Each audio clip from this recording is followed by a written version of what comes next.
Hey everyone, happy Friday. Woo, thank God it's Friday, y'all. Come on in, come on in. Happy Friday, everyone. I'm glad to see you guys. Happy Friday. Hope everyone is being blessed today so far. And everyone is okay. Let me turn this down. Ooh, hold on, y'all. Let me just turn this down. Let me see something.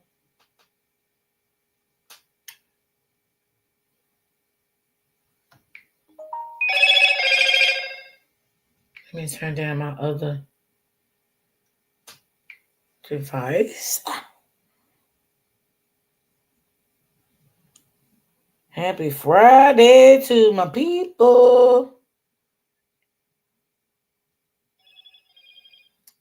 Okay.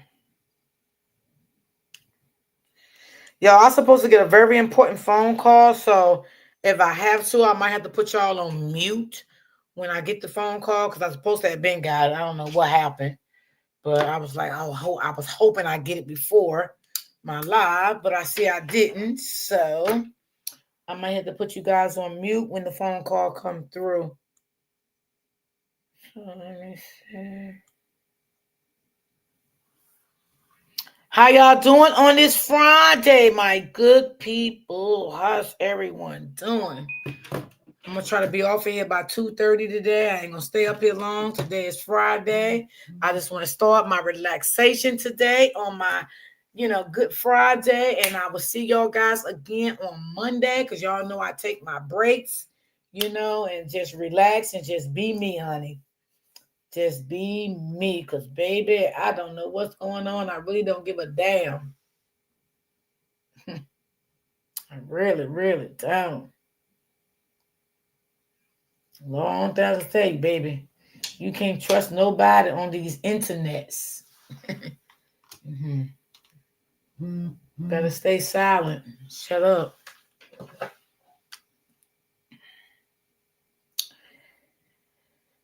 Whoo, child. Hey, Royalty. I pray all is well. Yes, it's going to be even better, girl, when I am my live, child. I can just lay down, relax, kick my feet up, and watch TV. Just watch TV. Lord have mercy. Woo, child. I just don't understand. Miss Lady, what's going on? How you been, baby? I know you started a new job. How's your new job going? I hope everything is going well with your new job. Um, Let me see if my damn computer on. Cause child, I don't never charge this shit. I don't know what the fuck be going on with me. I never charge my damn laptop. I swear I don't, y'all. Good morning, Miss D. How are you? Hi, Miss D in chat. I'm new to your channel and I love it. Oh, thank you, baby. Thank you so much. I appreciate that. Thank you so much. I appreciate that. Wait a minute. Okay. Hold on. Let me text him. Laugh out loud. Okay. I was just checking, my dude.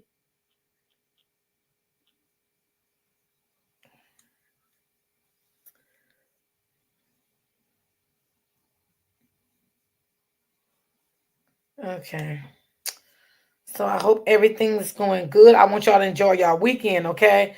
The devil is trying to show discord in the Remika circle. Ain't gonna show. I'm gonna tell you, ain't gonna be no discord with me, baby. That's why you gotta have a discernment to feel when shit ain't right, see when shit ain't right, and move the fuck on. That's what I do. I'm telling y'all, I'm very smart, y'all. Ain't shit about me stupid.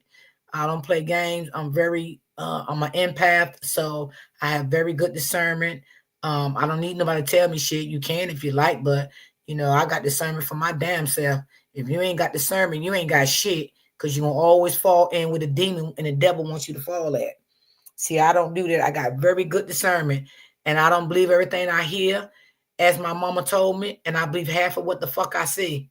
Okay. And I don't let people tell me stuff to make me dislike someone because they dislike someone or they don't like someone or blah blah, whatever the situation may be. And I'm just saying this in general and it's no towards anyone. I'm just that type of bitch. You feel me? I don't roll like that. And I can talk to someone today and they may not like somebody I don't like, but hey, it is what it is. You know what I'm saying? I'm not gonna dislike them because they don't like who I like, but what I they like, but what I will do, we will respect each other and we just don't bring the person up. But if I feel you on some snaky shit, I'll let you go too. Cause my discernment don't never lead me wrong. My discernment always normally be on point. You know what I'm saying? So you just gotta have that discernment. You know what I'm saying? Some people, let me shut up because I don't even want to go there, but I'm just saying, some of y'all got to get it right. Y'all got to get it right, baby. Got to get it right. Got to get it right. Got to get it right. Hey, have anyone seen what's going on? Girl, I don't even know. I told y'all I stay away from negativity shit. I really do. I do. I don't even put my eyes on it. I say that. Hey, have any? Oh, I read that. All right, is you texting me again, or this is the same text? Hold on, this the same.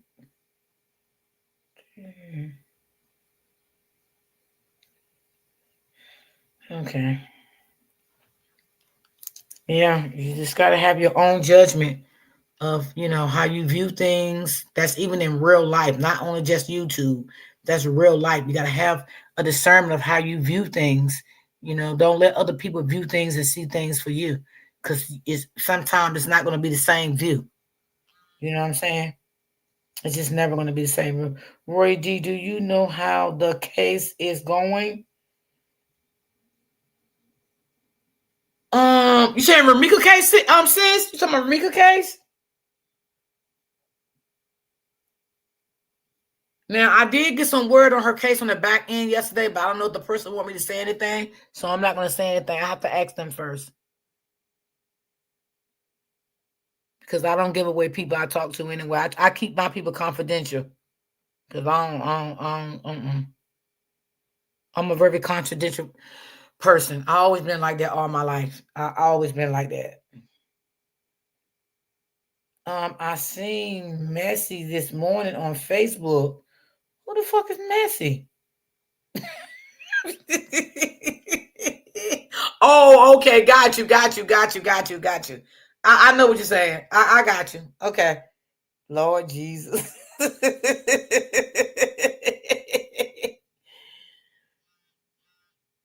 Ooh, child, y'all crazy.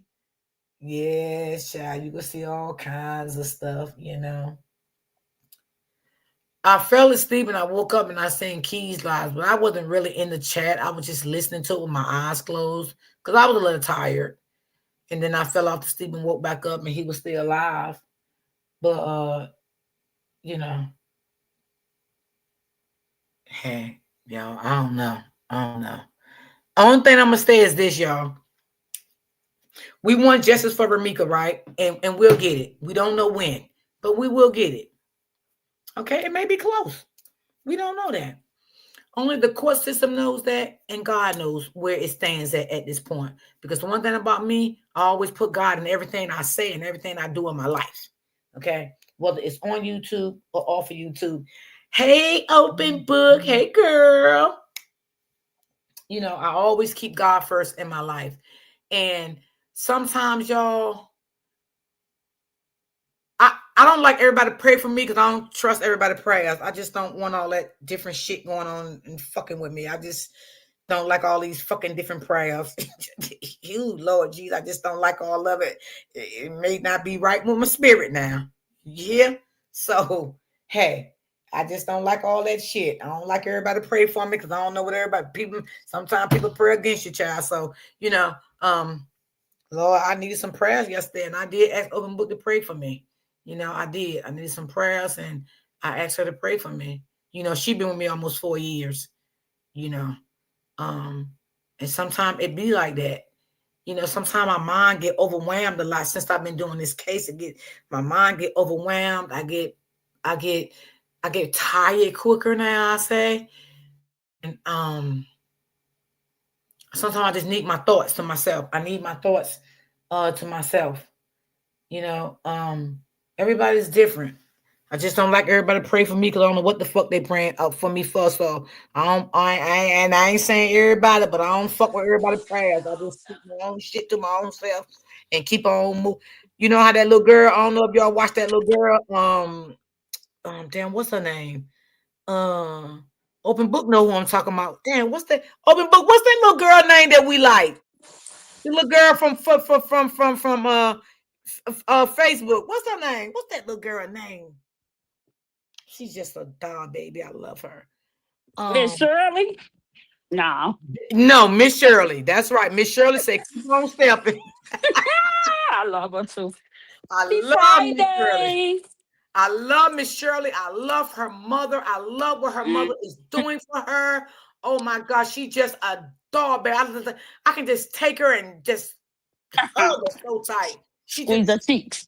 oh my gosh, she just an angel. She's so beautiful. Oh man, she's Mm-hmm. beautiful. You know, I just love her. I really do. I love her. Hey, T Love, Miss. Wait, T Love. Wait, hold on. I know you. You from Uh-oh. you from Uh-oh. Latrice Island? Let me know if I'm right, because I remember you. Let me know if I'm right. I can't wait to see the rest of the security guard camera. I Oh, guess we'll Lord. see it one day. I don't know, child. I don't know, y'all. Let me tell y'all something. I suffer with PTSD, right? For the ones that don't know. Mm, Sometimes this takes me through a loop, y'all. Okay. I don't come up mm, here and I don't say anything, but it takes me through a loop. And this is why I tell people that I don't like drama. I don't like mm-hmm. I don't like when I feel like there's so much caving in me. Um Okay, that's not you. Okay, okay. So it's another one that I know from the Latrice Island sector that I was in. Okay. So I don't like a lot of I don't like when my head get cloudy. Like it's just too much going on at one time. You know what I'm saying? Mm-hmm. I don't like all that. It just be so much. I want to see the other witness. What other witness? Oh, I don't know about this. It's a what do you mean another witness that was on the scene Mm-hmm. Oh, Mm-hmm. I don't know nothing about that. Mm-hmm. Maybe You one was day. you, Me yeah. too. I have anxiety real bad. Mm-hmm. Me too, Denise. Me too. This is why I stay to myself. I don't surround myself with a lot of people. I don't like talking to a lot of people in the back end because I don't trust people. I don't really know who the fuck is who with who ain't with Mm-hmm. who. All these fake pages. Yes. It's too much going on. I just don't want to be a part of none of it. I don't like that Mm-hmm. drama on my page. I don't like none of it. I just try to stay an open mind. I try to stay focused on the Ramika thing and just move the fuck on. That's all I That want part. to do. I don't want to beef with nobody. I don't want to argue with nobody. I don't want to do none of that. And I Like don't blame you. literally none of that. I just want to focus on this. I want this to be over. You know what I'm saying? So everybody can just move on. You know, Mm-hmm. but this is why now I feel like, and I'm just saying this because everybody may not like it. I think everybody should try to start doing different commentary in the mix of Mm-hmm. still covering Ramika case because this going to die down. Mm-hmm. You understand what I'm saying? So that's why when I come up, like I got stories for y'all today. Trust me, y'all gonna like them too. So I got stories for y'all today. So I want to do in between stuff. You know, I mean, you may have Mm-hmm. some supporters that's gonna still fuck with you. You may have some that's gonna leave. That's how Mm-hmm. YouTube is. When the story over, the people go away. And then you may have some that still want to stick with you. But Mm-hmm. if you base this story just on completely drama, Mm-hmm. when this story is over, they're going to continue want drama because that's what Yeah. you base this your platform off of. And I don't base my platform off of that. I try That's to right. base my platform off things I can help people with. You know what I'm Mm-hmm. saying? To bring awareness Mm-hmm. to different situations. You know what I'm saying? But you got some people, it's not going to look at it like that. They would definitely just run away because there's no more drama because that's what they like. And that's what they know you built your platform off of. So that's why I try to keep my platform limited with that. I don't want to talk about nobody, no content creator, no nobody, please, nobody. That if you got a beef with them, please go over there and tell them about it, or maybe you can inbox them and y'all can have a conversation about it. But I don't want that shit over here because I don't give a fuck about it and I don't want to be involved with any of it. Like seriously, Hmm. I just try to Well, be. I came to say happy Friday. Well, I'm glad it's Friday. Me too. I'm I so ain't gonna glad lie. that. I slept a ton of bricks last night. Then my twin running around, messing with people. I'm like, oh my goodness. So you know what I'm talking about. Yeah, yeah, yeah. Yeah, and it's sickening. And I'm like, man, it's just some sick, crazy people in this world. It's Yeah, sickening. it is. It And is. I say, you know what? I'm gonna pray about it, and I'm gonna deal with it how I deal with it. Mm-hmm. That's Mm-hmm. all. I ain't finna let it, you know, You can't. take Some control of things, me. right? I was going to say that. I ain't that Some type. things you I'm too can't let strong for consume that, your baby. mind. You can't Yeah, let love like, stuff consume your mind. You know. yeah, because to do that, you gotta be one sick individual. And I understand mental illness is real out here. Mental Oh yeah. illness is real. Oh So, yeah. It is. mm-mm. It's I just, absolutely real. yeah, that's why I say I only go to certain people chat and I'm out of there. I have to Yeah. live my life after I leave y'all chat. And You know, and that's what I'm saying. After everyone shut down their YouTube channels, everybody had to live their life. You don't want your life swarming all around hmm negativity because that be so much embedded in your mind. You think about it hmm every day and all day, and you just don't want to do hmm that.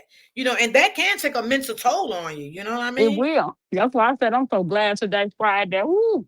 I'ma lay in my bed and relax. But nope, And I that's just what I'm want gonna to. do too when I get off live, girl. I'm gonna just lay down, relax, I'm watch me telling you, some you got movies. to, you Yeah. got to, you, because your mind is your mind is all you got. You can't lose that. You need your mind to operate out here in this on this earth. So, but nope, Right.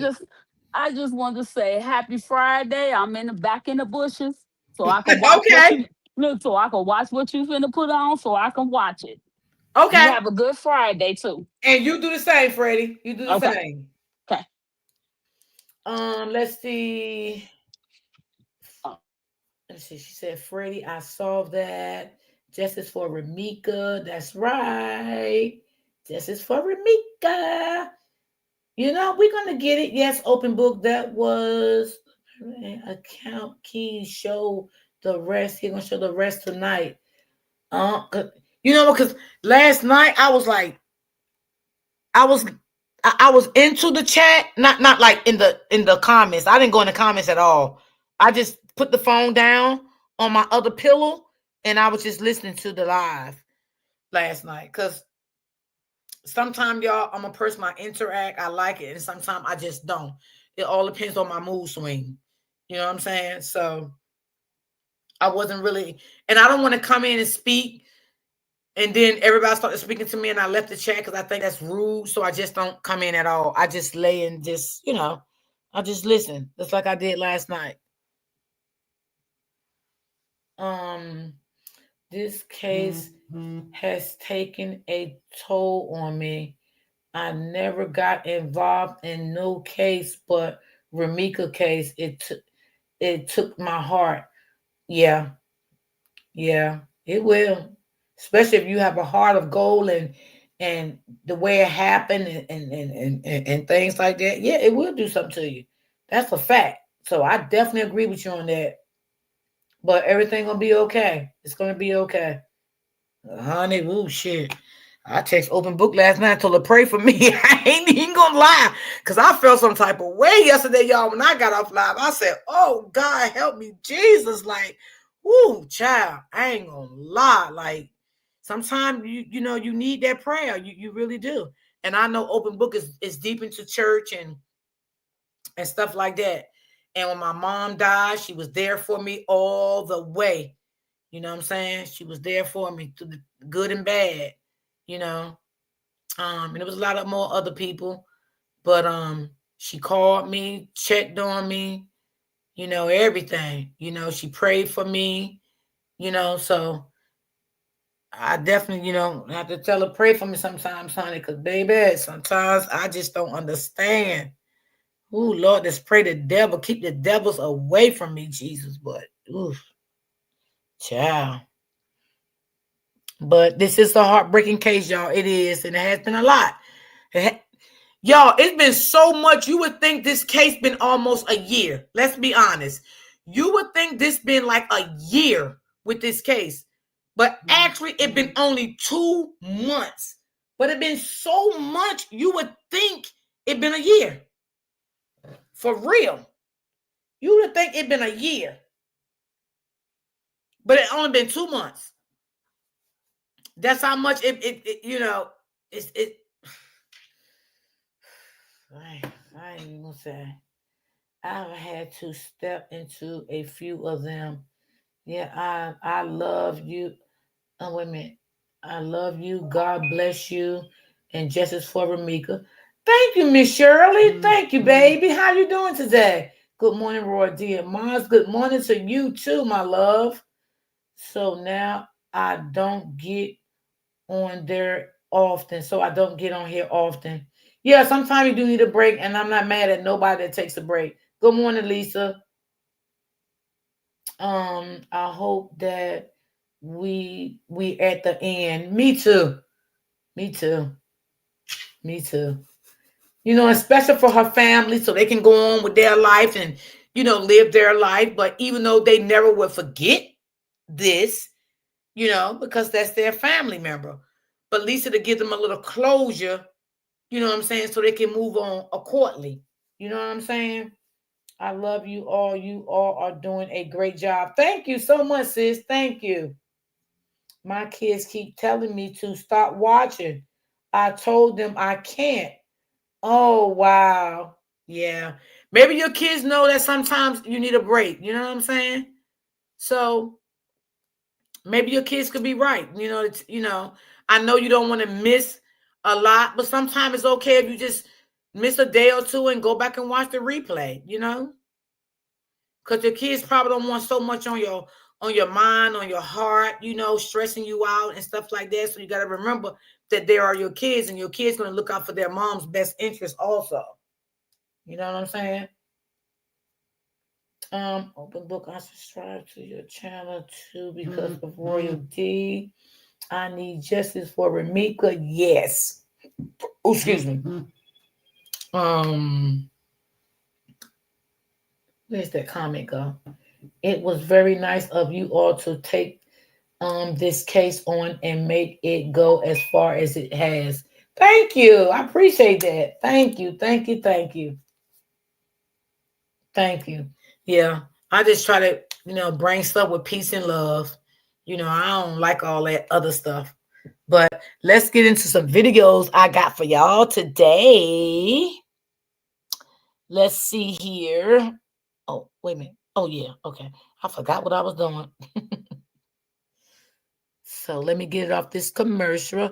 Now, this one here is about why the narcissist never wants the narcissist was never yours in the first place. Sound like a good one, right, y'all? The narcissist ever yours, Holly? Hmm. I don't know. Let's see.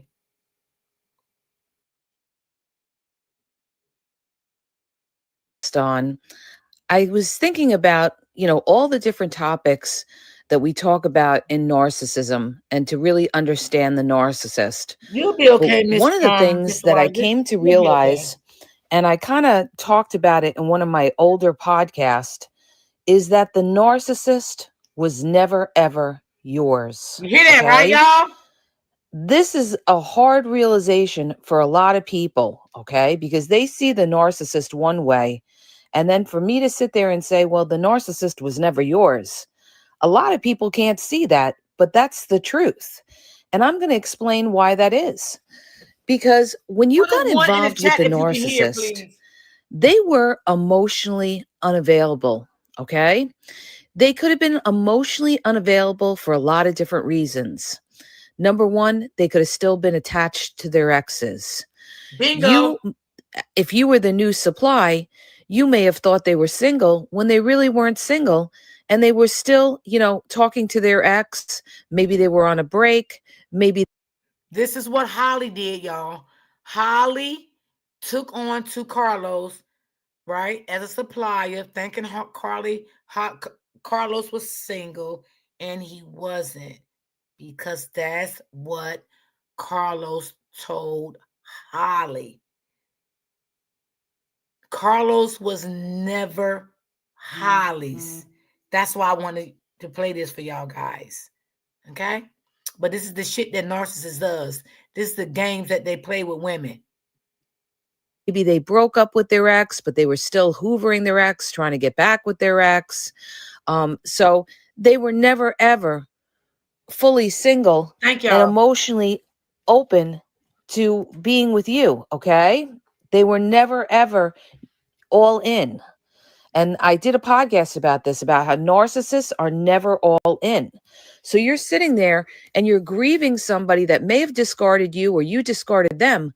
But what you have to realize is that you never had them. You never Facts. had this person. You may Facts. have thought that you had them, but you never ever had that full commitment, that full, submission by the narcissist to be completely in the relationship with you. Narcissists put on a good act. They pretend that they're all in when they're really not, okay? They Mm-hmm. flood your phone with texts. They give you plenty of attention, but deep down, the narcissist knows that they're not all in. They're not all in. They're always have other things going on in their lives. Not only that, when you meet a narcissist, they're never ever emotionally, alone and ready to connect with you. And it doesn't necessarily mean that they're even connected with their exes. It could be another party. It could be a family member. It could be a homegirl, a homeboy, a friend. It could be a situationship somewhere. So it's always when you start the relationship, there's a triangulation somewhere, okay? And Yep. you didn't realize that. You thought the narcissist came into the relationship, they came in as your soulmate, they came in as this angel of light, That's what they told Holly you thought, everything you y'all. wanted to hear. And so many people believe everything they hear. Mm. And you went with it because it felt good. It felt good. Woo, And Jesus. you thought that you were dealing with an authentic type of person when in fact you were dealing with somebody who was a con artist. They were a con Mm-hmm. artist.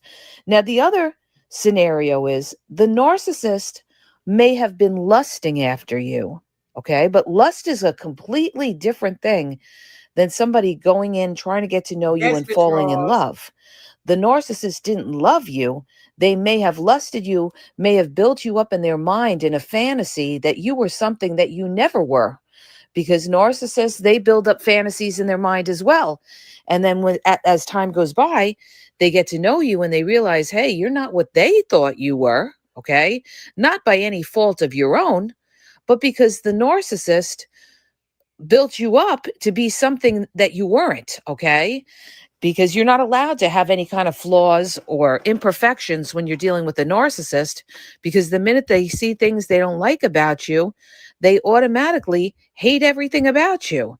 They have black and white thinking, which means that the minute they see something they don't like about you, maybe they see the way you clean the house, maybe they see the way you cook, maybe they see the way you do your hair or the way you dress. The minute they see something that they don't like about you, you're automatically like on the ban list, okay? You're automatically on the ban list. Now they have a deep hatred for you because of one thing that they don't like about you. So the bottom line is this. Hold on, y'all. Let me get this Get commercial right to the off. right conversations with Sales Navigator. The Well, holidays Holly can be should a lot, but with got your to new know Dell him much better PC with than what Intel she inside, did. you can handle a lot. Don't ever grieve a narcissist, because the narcissist was never yours. They either were still connected to somebody when they got involved with you, Ramika. or, the other thing too is narcissists don't love, all right, the way people think they love. Like somebody came up to me and they said, when will the narcissist find their true love? Well, the narcissist is not looking for true love. regardless of what they're telling you, they're not looking for true love. Fact. They're looking, the narcissist puts their value on things of this world. They, money, the flesh, things of status, things that make them look good, how they're perceived by other people. They're, hyper focused on their ego and feeding their ego, anything that feeds their ego and makes them feel good. That's what a narcissist is focused on. They're not focused on, putting all their eggs in one basket, getting involved with you, and never ever having any other supply. That's not the narcissist, you guys. But they fooled you because they told you that, all right? They told you that that's what they wanted, when in fact, they really didn't want it. And you don't see this till after you're in. It's very hard because when you get involved with a narcissist, unless you've had a lot of life experience and you've dealt with a lot of different people and you're able to size up people, people go with it. And then they say to themselves, it feels good. I'm just going to see where this goes. And so what happens is it feels good. Here's somebody who's flattering you, who's there for you, maybe doing favors for you in the beginning. This person is making you feel good. That's what they're doing. They're making you feel good. Absolutely. So who really wants to throw that away, right? Not many people have the strength to throw it away. But here's what I have to tell you. That narcissist gets involved with you, but they're not all in. They're not all in because, and here's the other thing that I want to bring up, especially when you're dealing with a covert narcissist is always guarded, always guarded. They will never let you in, never. It's a survival tactic on the part of the covert narcissist. So you will never, ever feel connected, completely connected to them. This is why they don't like intimacy. They don't want to get too close with you because then there's a possibility of their feelings getting involved and them getting hurt. And they don't ever want to get hurt. Okay. Mm-hmm. So somebody else came to me and they said, well, do narcissists have feelings? Yeah, they have feelings. But what they do is they suppress that. How do I know? Because the covert narcissists, I've been surrounded by covert narcissists, and each one that I knew, they always suppressed, feelings of pain or feelings of getting too close. Okay. And they do it to protect themselves because they don't want to get hurt. So the bottom line is this: where do you think you're going to go with somebody who's guarded or somebody who has a connection to somebody else? The triangulation. You're not going to go anywhere because that narcissist is never, ever going to be fully in the relationship. So the narcissist was never yours. And this is why the narcissist could leave you so coldly, because they never were all in. They never were all in. That's why Holly better watch out. She better watch out because he's not all into her. And that's why he was still messing with Ramika. He just didn't, Holly was just thinking that Ramika was after Carlos, but that was not the issue.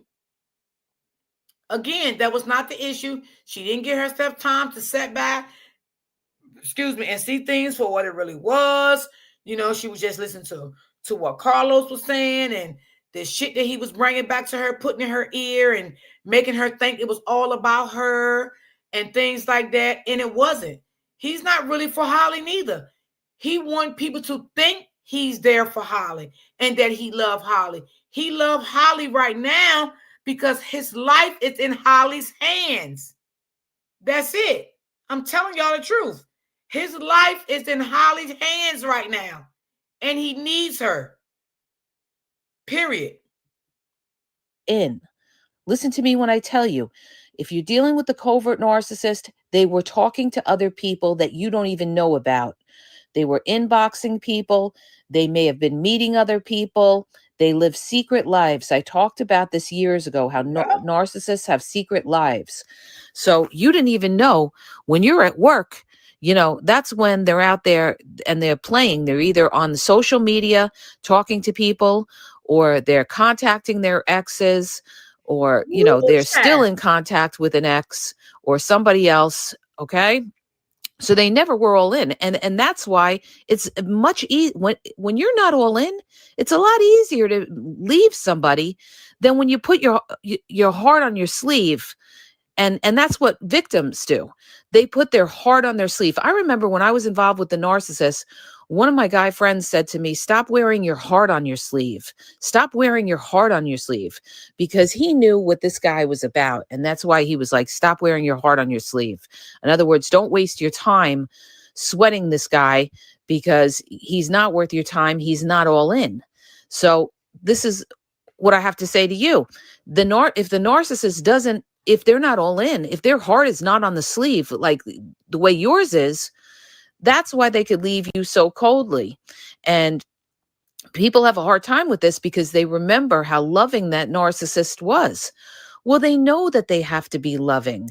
They know they have to be loving in order to get supply. And like, this is incomprehensible to a lot of people because they say, well, why do they even bother? Why do they stay in a relationship if they're really not into the person? Because you're offering something to that narcissist. All right. Could be sex, money, place to live, or just attention. They love the attention that you're giving them. That's supply. There's a lot of different ways people offer supply to a narcissist. So you've got to take that into consideration. Save on new appliances at Best Buy. I'm telling the truth, y'all. So that's why the narcissist could leave you so coldly. The thing is, you went into it and you were blindsided. You were blindsided. How many times I said that? That's where the narcissist wasn't blindsided because the narcissist knew what they were doing. They knew they weren't all in. But again, they have to pretend to be all in order to fool you. Because if they showed you that they really weren't all in, you would have left them a long time ago, right? You wouldn't have got your heart all into it if you thought that they were talking to other people or they had a triangulation somewhere else with somebody else. And the triangulation doesn't necessarily have to be a romantic interest. The triangulation could be family. And that's what I dealt with. Okay. The triangulation could be a toxic mother, a toxic father of theirs, a toxic sister, a toxic brother. And these people are troublemakers in your relationship. That's why I always say you've got to look at the family. If a narcissist is close with their family, they're going to have an impact on that narcissist and how that narcissist treats you. They're going to be the voice behind the narcissist. They're going to be the validation behind the narcissist. They're going to be the one pumping up that narcissist and giving that narcissist strength. When that narcissist is coming at you full force, it's because these people are giving them that strength. Not only that, what they do is, let's say they have a toxic mother, right? Let's say she's a covert narcissistic mother, right? This is what I went through. A covert narcissistic mother-in-law who, groomed her son to never trust, to never be all in, because, you can't trust people because they're very cultish. The narcissistic family is very cultish. So they're not going to trust outsiders that their sons or daughters get married to. So you'll always feel a distance. You'll never feel like you're connected to that person. Why? Because their loyalty is to their toxic families. That's why. So the end result is they're in a relationship with you. They may like you in the beginning and everything, but they're not all in. And they have somebody in their ear telling them not to be vulnerable with you, not to open up to you. So that person was never all in. That's a situation of family. Or if it's a romantic relationship, they may not be all in because they're connected to an ex or they're connected to somebody else that they're still seeing on the side. Now, I want to bring up something else, okay? Because of a lot of the misinformation. When a narcissist discards you, or it's a reverse discard, okay? The narcissist doesn't just, like I see a lot of videos out there where they say, oh, after the discard, what does the narcissist do? Oh, they scramble and they jump into another relationship. And that is untrue. because the narcissist had that relationship be, before the relationship broke down. Okay. The minute that that narcissist ran cold on you in the relationship or they devalued you can trust and believe is when they were talking to somebody else or had somebody else. That's why they were being cold to you, because they had somebody else. Okay. They didn't just discard you or you discarded them and, oh, they scrambled and found somebody. No, they had that person, you guys. They would never, ever, ever listen to me when I tell you this. I've lived a lot of life. I've been around a lot of narcissists. A narcissist will never, ever discard you unless they have somebody lined up. Okay. Never, never. They never want to be alone. So they didn't just discard and then they, after the discard, you discarded them. And then now, they're scrambling to find somebody. No, they have somebody. And they had somebody either during the tail end of the relationship breaking up with you or during the whole time they were with you. This is another hard pill to swallow because a lot of times the narcissist had somebody the whole time they were with you. Now imagine that. Imagine thinking that you really loved this person, you cared about this person, you were in a relationship with them, and imagine finding out that they had somebody the whole time. All right. That is a devastating blow to survivors. Devastating. Okay. Because you're blindsided. You can't believe when somebody's sitting there telling you how much they love you and everything like that. You can't believe that they have this secret life with somebody else somewhere else. But narcissists are extremely, extremely good actors and actresses. Okay. They're con men, con women. All right. So that's why you have to study the behaviors of the narcissist, and you will be able to spot when you're not dealing with a real one. You will be able to spot when you're not dealing with a real one. Years ago, I did a podcast about how to spot a real one. So if you can go back on either my podcast or on my YouTube, it might be on there, how to find the real one. I talked about signs you're dealing with a real one. Okay. With schizophrenia, it can He's feel like your telling the symptoms truth, decide y'all. what you do My and who you ex can did be. this to If you me. still have symptoms, Really, be bold and Denise? ask your healthcare provider about Cobenfy, a twice-daily pill for the Wow. I'm treatment of glad you schizophrenia. out, sis. So you have to be aware of these signs when you get involved with someone, because the minute that you see something is not right is the minute that you have to trust your gut and say, no, not today, Satan. There's something up with this person. The minute they run hot and cold, the minute they're unaffectionate or something doesn't seem right, or they make excuses why they don't want to see you, that's when you have to say, they're telling me they love me. Well, if they love me so much, why are they always making excuses why they can't see me? Well, the truth is they're making excuses why they can't see you because they're actually seeing another supply. All right. Facts. So you guys, I Are hate you to tell you, listening? but 99% of the time, you never had that narcissist. They were never all in. And guess what, though? Guess what? They'll never be all in with anybody. And I did a reel about this where I spoke about the new supply will How much not be the last supply. Okay. The new supply is just a stepping stone to the next supply, to the next supply, to the next supply. Yeah. And even though they have a new supply, they will have a backup to that new supply because this is how narcissists operate. Okay. They always need, more than one. They always need more than one because they're not going to put their eggs all in one basket. They're not going to do that and end up on the short end of the stick. Let's say they did that. Let's say the narcissist put all their eggs in one basket and they were all in with you. Let's just say this hypothetically, right? Let's say that you ended up cheating on them. Now we know you're not that type of person, but the narcissist thinks you are. And let's say the narcissist gets involved with another narcissist who will try to play them. What's going to happen at that point? The narcissist gets played, and what's going to happen? That narcissist is going to have a narcissistic collapse like no other.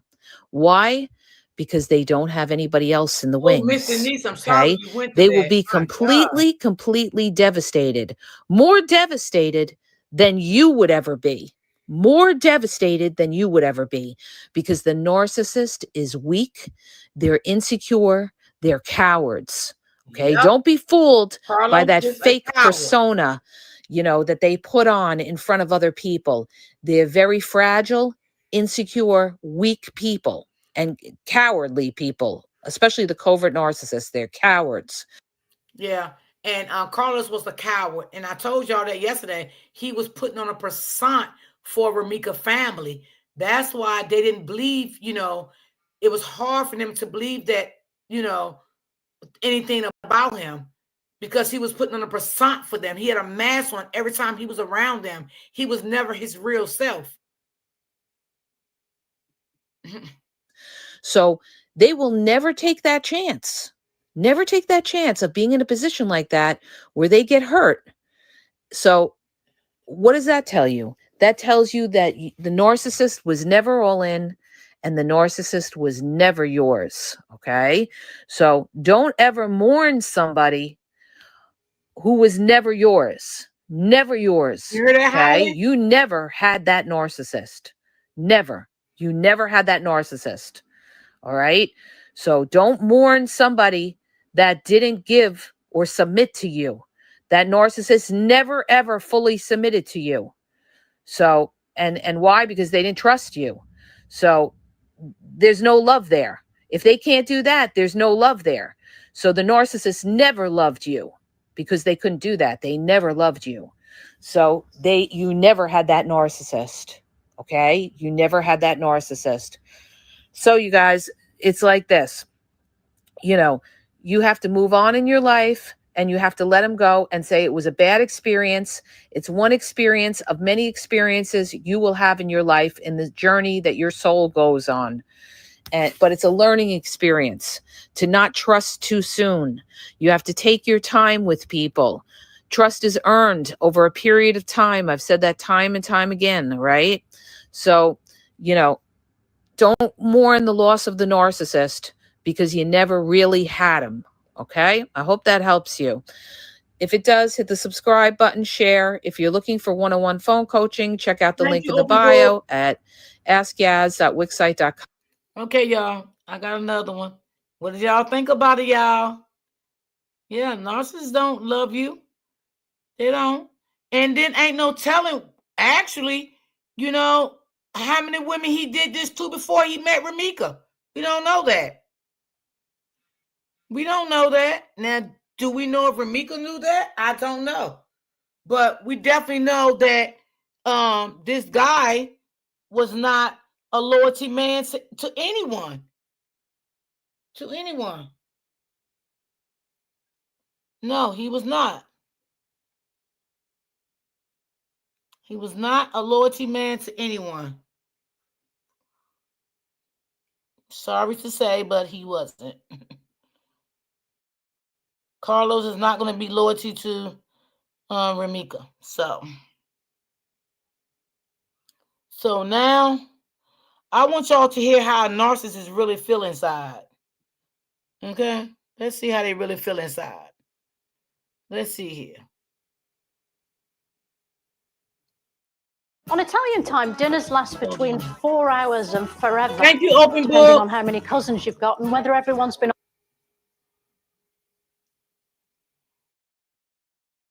They may be aware that Let me just take it back.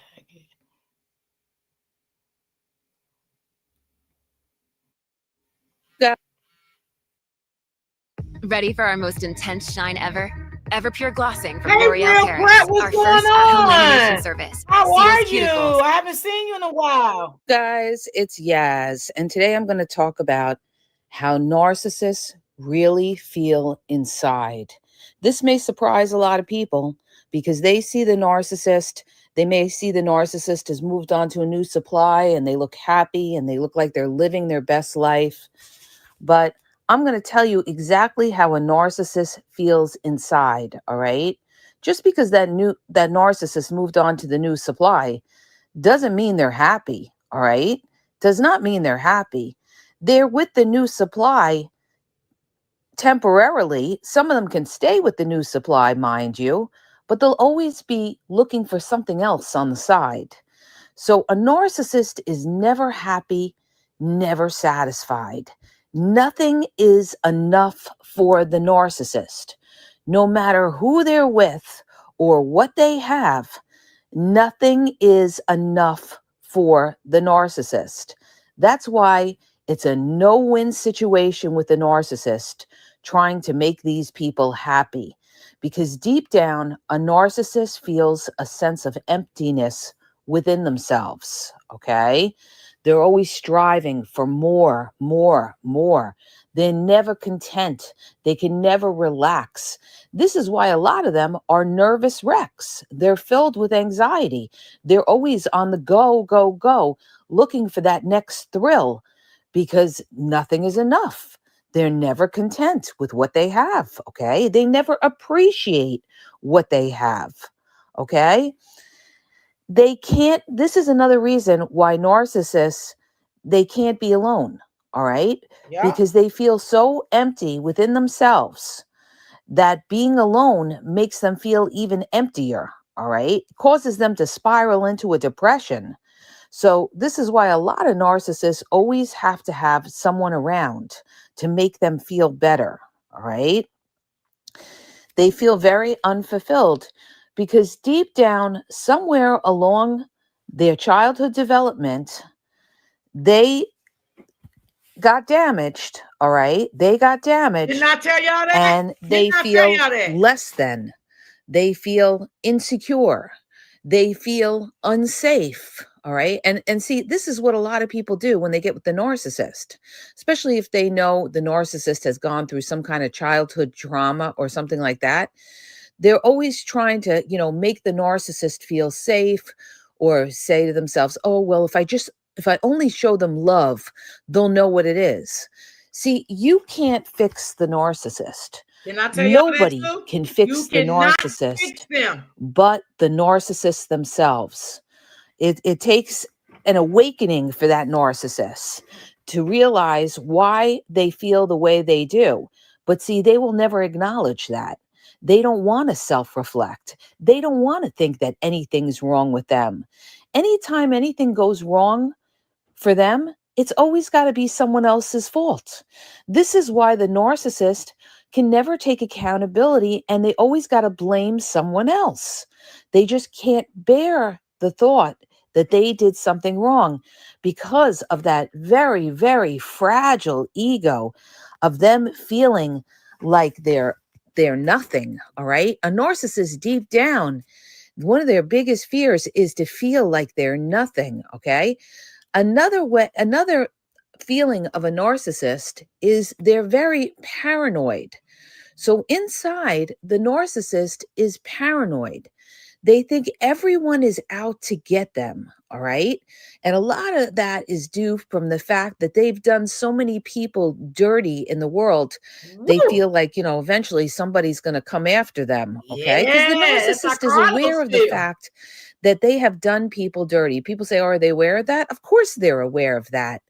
Of course they're aware of that. I even had a narcissist when I was dealing with the malignant narcissist who actually said to me, I know I hurt you. I know I hurt you. They're aware of it, okay?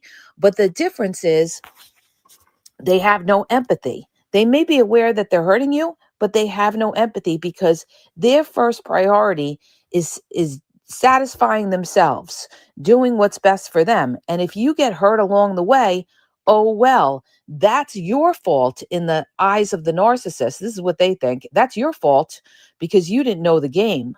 So, if you get hurt, it's because of your own, naiveness, all right? The other Hold on. If you're living with severe alopecia areata, it's time to grow out loud. feeling that narcissists feel inside, again, like I said before, insecurity, okay? A lot of this is insecurity. And one of the ways you could see that is because narcissists are always trying to prove something. They're always trying to prove they got a lot of friends. Oh, they're so popular, or people like them. All right. They always, that's why a lot of times too, they'll post on social media pictures of themselves with a lot of people trying to boast, like, oh, look at me, look at all these people I'm with. Oh, everybody likes me. That's all insecurity. Or they'll show their insecurity because they're always trying to prove themselves. All right. I always say when somebody's trying to prove themselves all the time, you're dealing with an insecure person. Okay. It's like people that try to prove that they're rich all the time. They try to flash money, or they're always trying to wear designer labels or something. They're trying to prove something. They're insecure. They're insecure. All right. People that don't have to prove anything don't have to flash. All right. They don't have to flash. They don't have to prove to others anything because they know who the fuck they are. They don't have to prove to people who they are. All right. So narcissists inside feel extremely, extremely insecure. And this is another reason why they constantly have to put you down, because by putting you down makes them feel better. All right. Makes them feel better about themselves, to point out your flaws. They'll call you insecure. They're always projecting. Whatever they are, they project onto you. So they'll always call you insecure. They'll call you controlling. They'll call you negative. They'll call you, you have anger issues. Whatever they are, they're going to call you that. All right. The other thing too, the narcissist, how do they feel inside? They feel cheated. Deep down, a narcissist feels cheated. They feel they never got what they deserved. For whatever reason, they feel cheated in the world. They feel entitled to have what other people have. Nice houses, nice cars, um, you know, whatever it could be. The narcissist feels cheated, and they're very envious of people that have more than they do. They're envious and jealous of people that have more than they do. And they feel very jealous of people that are more confident of them than them. Okay. Yeah. They're This is how they feel. Okay, you guys. But the big thing is, a lot of narcissists, one thing that I'm going to tell you guys, all right, that I've recognized with all the narcissists I've dealt with in my life, all right, is that all of them had the mindset that they weren't doing anything any different than anybody else in this world, because their mindset was, it's a dog eat dog world, and I'm just doing what I have to do to survive. And if you get hurt, that's on you, because if I don't hurt you, somebody else is going to hurt you. And I Fact. actually dealt with this in my own personal Right. experience with the malignant narcissist, where he actually said to me, when we were breaking up, he said, well, the next guy's going to do to you what I did to you. This is his way of removing that shame off himself, because he knew he did me wrong, and he didn't want me to think like he was so bad. Like in other words, what he's doing is he's justifying everything he was doing by saying, well, I'm not doing, the next person is going to hurt you, is going to do the same thing I did to you. All right. This way he doesn't have to feel like he did anything wrong, mind you. All right. Which is completely untrue. All right. But this is what they feel. They feel, well, everybody's corrupt. And you'll hear this other saying too. They'll always say, well, everybody cheats. Everybody cheats. This is how they justify cheating too. They'll sit there and say, well, everybody cheats. Anybody who says that to you is going to cheat on you. All right.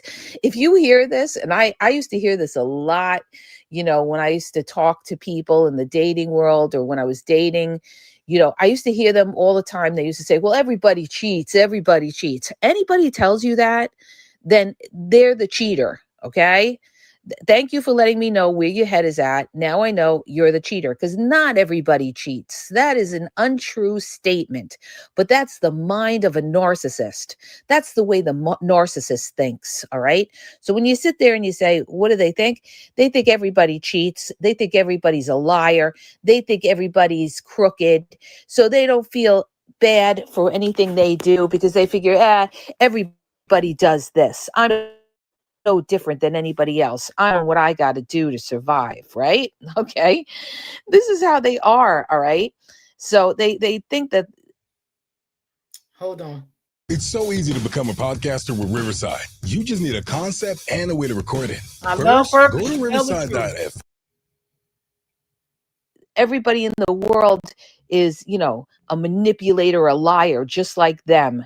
And they'll never trust you. They think you're doing the same thing that they're doing. This is why the narcissist didn't trust you from the get-go. All right. Listen to me when I tell you. People think narcissists cheated down the road from them because they may have found out about it. Let's say, a couple of years into the relationship, they found out they cheated on them. 9 times out of 10, they were cheating on you from day one. They had somebody from day one, only you didn't know about it. And it wasn't that you did anything wrong to cause them to cheat. It's just that that's their nature. Okay. That's the nature of the beast. All right. 99% of them, they cheat. All right. So, because they're never content with who they have. Never. Listen to me when I tell you. I've been around narcissists my whole life. They're never content with who they have. All right. They're always looking for that next best thing. Excuse me, you guys. I have a little cold going on. So I'm kind of struggling through this podcast right now, trying to talk. All right. So how narcissists feel inside is they feel cheated. All right. They feel cheated. They're never content with what they have. The other the other thing that narcissists feel inside is they also feel smarter than you. Deep down, a narcissist thinks they're smarter than you. Like I had somebody ask me and they said, does the covert narcissist, do they think they're more clever? And the answer to that is absolutely, positively, yes. All right. The covert narcissist thinks they're the slickest character out there. They really do, because they think because they don't show their hand that they're more clever than you are. Look at you. You're transparent. You're vulnerable. You show your weaknesses. So they automatically think that you're a fool, you're a dope, and that you're a sucker that's going to get hurt. All right. So yeah, covert narcissists definitely think that they're more clever than you. Deep down, they think they're clever. All right. Till you figure out the game, then their game is over. That's when, they're done once you figure out their game. And that's what I'm here for, you guys. I'm here to help you guys recognize these demons, recognize them. All right.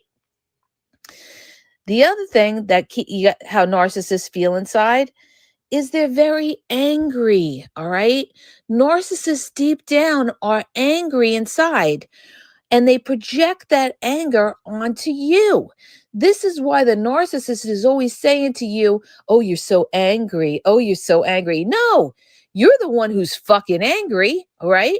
But you're calling me angry.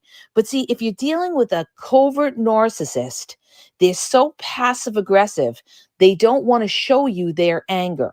They hold it all inside. And what they'll do is they'll provoke you. This is what these covert narcissists do. Yes, and They'll I believe that's provoke what he was you doing to to have Nika you a lot react. with And then both they of go, them. oh, why are you Believe so that. angry? Why? He definitely was Because you made provoking me her. angry, number one. And actually, you're the angry person because you're the one who's got to be passive aggressive and do reactive abuse to try to get a reaction out of me, because you're the angry person. Yep. You're the angry person that's got to play games, right? All right. You're the angry person who's got to pick on everything in the house, who's got to pick on how the house is, how clean it is, how the food is, pick on how parenting kids. Yeah, you're the angry person that just can't live and let live. Right. Okay. So narcissists, the way they feel inside is they're angry. Deep down, they're angry and they're miserable. And what they're going to do is they're going to try to make you angry and miserable and project all that shame onto you. All right. The other thing, and I mentioned this before, of how narcissists really feel inside, they're jealous of others. They can't ever be happy for anyone else. Narcissists, you rarely see them say, oh, I'm happy for you, unless they're faking it, okay? Unless Yeah. they're in front of other people and they have to say something because the pressure's on. Let's say you're with a group of people and you say, oh, I got that raise or whatever. And other people like, oh, that's great, this and that. I'm so happy for you. And you'll see, generally what you'll see, right? You'll see the covert narcissist sit there with that smirky grin, like that smirky grin, and it'll kill them to even have to say something like, oh, happy for you, if they could even get it out of It's their fake. mouth, all right? Because they're so jealous inside. Yep. So the way the narcissist feels inside, they're very miserable. So they're jealous of anything that goes well for you, all right? They're miserable, miserable, miserable people, and they want to make you miserable. They don't feel complete. There's always a sense of emptiness within that narcissist. I don't care what that narcissist has. And I'm going to give you guys proof of that. All right. Proof of that. This is how you know narcissists are miserable inside. All right. And how they feel. I want you to think about the narcissists that you knew that had money. All right. Had money or had a good family. All right. Think about these narcissists, especially that had money. Were they happy in your eyes? I don't know one narcissist that I knew that had money that I. Hold on. Well, with my job, I travel so much. And to be able to have these guys with me, it's having a family member with me on the. That I could say was completely happy or content. No, they're not. So a narcissist, especially with money, even though they may have money, they're still not happy. They never have enough money. They never have enough money. All right. A billionaire is never satisfied. They want 100 billion. Okay. I mean, a millionaire is not satisfied. They want 100 million. They're never satisfied. They may have beautiful homes. They may have great cars. They may have beautiful wives or good looking husbands. But guess what? These people are still miserable. That's why a lot of them turn to drugs and alcohol for that high. All right. They need some kind of high, some kind of excitement. So here's what I have to say. And a lot of people don't realize this. Money does not make you happy. Not even for the narcissist. Okay. Listen again, because I grew up around a lot of narcissistic people that had money and they were not happy. Deep down, they were not happy. All right. Money doesn't make you happy. What makes you happy is being content with what you have and your relationships in your life, right? But see, deep down, the narcissist is an unhappy, miserable, miserable person that doesn't appreciate what they have. Narcissists don't appreciate. Listen to me when I tell you they don't appreciate what they have. And that's why they lose good things and good people in their life because they don't Yup. appreciate them. All Absolutely. right. And they overstep their boundaries. All Yep. right. Let me think if I'm missing anything because I wrote down this whole list when I was thinking about it yesterday. The other thing too, oh yeah, this is true. How narcissists feel inside, they're extremely anxious and they can never ever sit still. All right. Every narcissist that I knew was a nervous wreck and could never sit still. All right. All right. I may get interrupted, but I'm going to try to finish this podcast right here. Okay. So narcissists are nervous wrecks as well, you guys. See, this is the thing with narcissists. They're always looking for thrills. They're thrill seekers because they're trying to ease that deep anxiety within themselves. They feel less than. And a lot of it, okay, a lot of it has to do with the fact that they were never validated or maybe they were over validated during their childhood development. Like I've said in other Yep. podcasts, people become narcissistic. It's a combination of nature and nurture. All right. Everybody has a certain nature and an innate nature within themselves. And the way they grew up, all right, their environment molded them into who they are, right? So you could have two people that grow up in, let's say, a toxic environment, two kids that grow up in a toxic environment. One becomes narcissistic and one may not become narcissistic. And that's because of the nature of the child, right? So maybe one child needs more love, more nurturing, more attention than the other child. And that's the child that may generally become more narcissistic because they never feel satisfied. They never feel complete. They feel insecure. They feel unsafe. And they go through their life building this alter ego, all right, to protect themselves. So the thing is this: you're not going to fix these people. They have to have like an exorcism, all right, or excuse me, or an enlightenment to realize why they feel this emptiness within themselves. But see, narcissists, they're in denial. They won't think about those things. Instead, they'll just think, oh, you caused them to be unhappy. And they're always looking for the next supply, that next thrill, that next high. The narcissist always wants that next high to make them feel better. And why is that? Because they're anxious, unhappy people. All right. They're very anxious, unhappy people.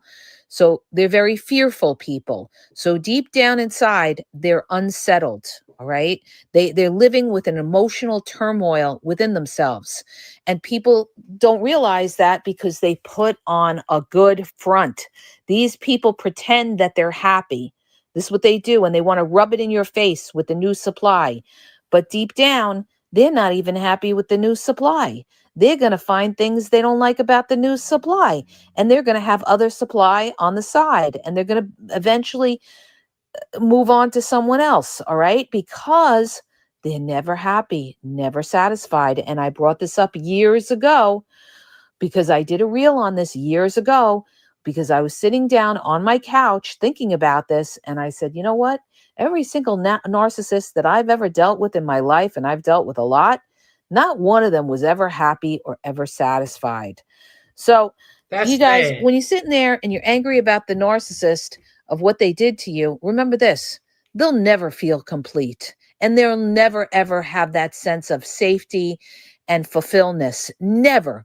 A narcissist goes in a circle. They don't progress, and they're always chasing their tail because they aren't ever happy. They can't just stop and smell the roses because of that anxiety and that deep-rooted uneasiness within themselves, because they just can never, ever, nothing is enough for the narcissist. All right.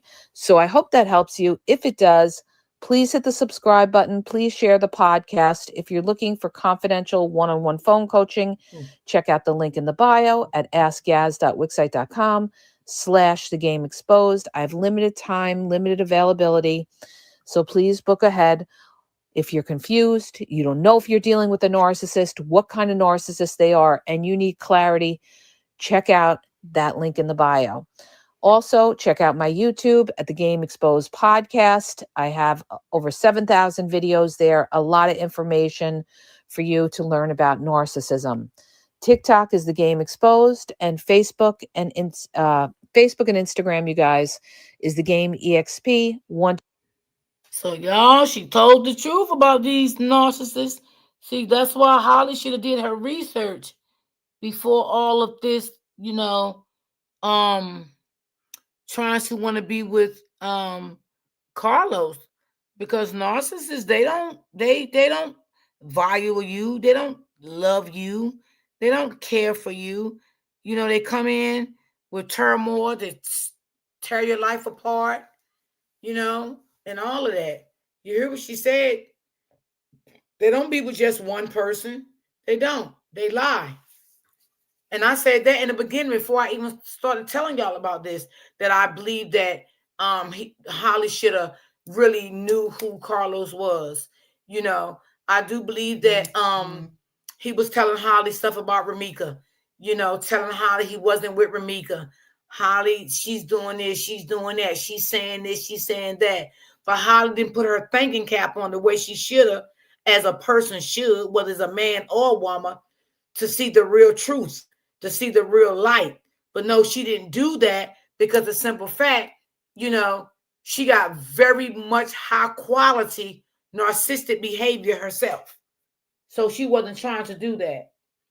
I'm late, but what the hell happened last night? I don't know. I don't know what happened last night. Not sure. Not sure what you're talking about. D Holly was yeah, yeah, yeah. And see, this is what you get when you messing with these narcissistic men. You know, this is exactly what you fucking get. You get that. You get it. You know? And I don't know why Holly would think that he would be so in love with her and just meeting her. You know, I don't know how long they've been seeing each other, but how could you just believe everything he was saying in the beginning? How could you just believe that? You know? And just took in that, you know, he wasn't with Ramika anymore. You know, he wasn't seeing her no more. Ramika was after him. Ramika was calling his phone, texting his phone, and all that stuff. And you just jump around the bandwagon and believe that everything that he said. Everything. And it was sad. Holly is a narcissist too. Nikki, I can believe that. That's why they collide together. You know? Yeah, I can definitely do believe that. Yeah, I can believe that. I definitely can. Okay, I was watching Key's channel and there were some misunderstandings going on. Oh, yeah. I don't know. I don't even want to get into it. I really don't. You know, everybody got their own opinion. I guess how they seen it last night. Yeah, no. Only thing I'm gonna say, because I don't know her. I don't know her to have a judgment against her. Like I said, if I don't know people, I don't like judging people if I don't know them. I don't know her. I only know her because I knew she was covering the story of Ramika. But do I think she's a scammer and all of that? I don't think any of that. Do I think she successful in her business and things? I believe that. And that's all I'm gonna say. Holly was in the clubs doing everything allegedly, so we was glad he paid her some attention. Yeah. And one thing about narcissist people, they'll do anything to get your attention. They do anything to get your attention. I don't have an opinion because I don't know. I don't even understand what happened. Well, I mean, it don't take much to not understand to know what happened. You know, I mean, just by listening to it last night, I kind of like caught on to what happened. But like I said, I don't, you know, I don't know her, but I just feel like she is a successful woman. I feel like she do got things going on in her life in a good way, not a bad way. And you know, that's all I'm gonna say about her because I don't, you know, I don't know her. I don't know. I only know her because of I ran across her page a couple of times, you know, and she was been, you know, with Ramika for a while. You know, I think since day one. The devil will throw wrenches on others people platforms when you want justice. You better say it, sis. You better say it. Sometimes the devil can throw you right off guard. That is so true. Yeah, the devil can really throw you off guard, sis. That is so true. I agree. I was lost, but it's okay. I wasn't lost. I wasn't lost at all, baby. Because I'm the type of person like sometimes I catch on quick, you know, but I just don't engage. Because certain things, like I said, is not for me. It's none of my business. So I don't engage. You know, when it comes to certain situations, I mind my business. But like I said, you know, I don't know her, but you know, I just feel like, you know, she was doing what she do to get what she wanted, and that was it. Do I feel like she's a scammer? No. Do I feel like she's successful in real life and have her own shit going on in a good way? I do feel that way. But I don't feel like she was trying to bring any, harm or anything like that. Nappy head is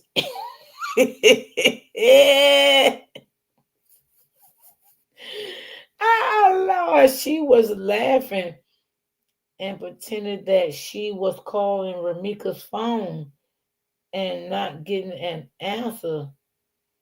Oh, I don't know who you talking about, honey. I don't know about that. See, a lot of stuff y'all tell me, I don't know, because I don't watch these people, y'all. I don't. I really don't. I try to stay in my own lane and stay on my own channel. But hey, Miss D, justice for Ramika. Hey, sweetie, how are you? Yeah, I was watching. I was on Keys Live last night. I didn't go in the chat, but I had the phone just laying down, relaxing. I didn't, feel like engaging in the chat because I was a little tired. But I did hear the live. I mean, do I feel like she's a bad person? No, because I'm not going to judge her because I don't know her. I never interacted with her to say she's a bad person, so I'm not going to say that. But everybody got their own opinion how they feel about her, but I don't feel that way because I don't dislike somebody because somebody else don't like them. I don't do shit like that. I understand. I just knew nothing about what was going on. I just thought it threw me for a loop, but it's probably best that I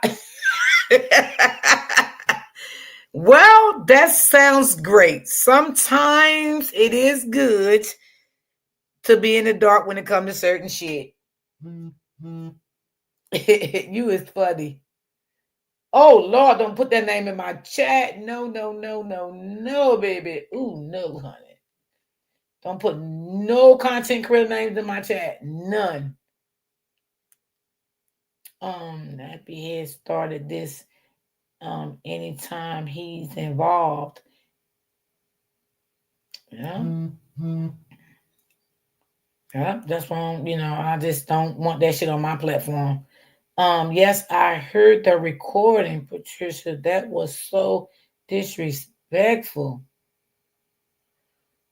Oh, I don't know about no recording either. I don't know about no recording. Wow. Damn. I just deleted your comment, baby, because I don't want no names in the chat.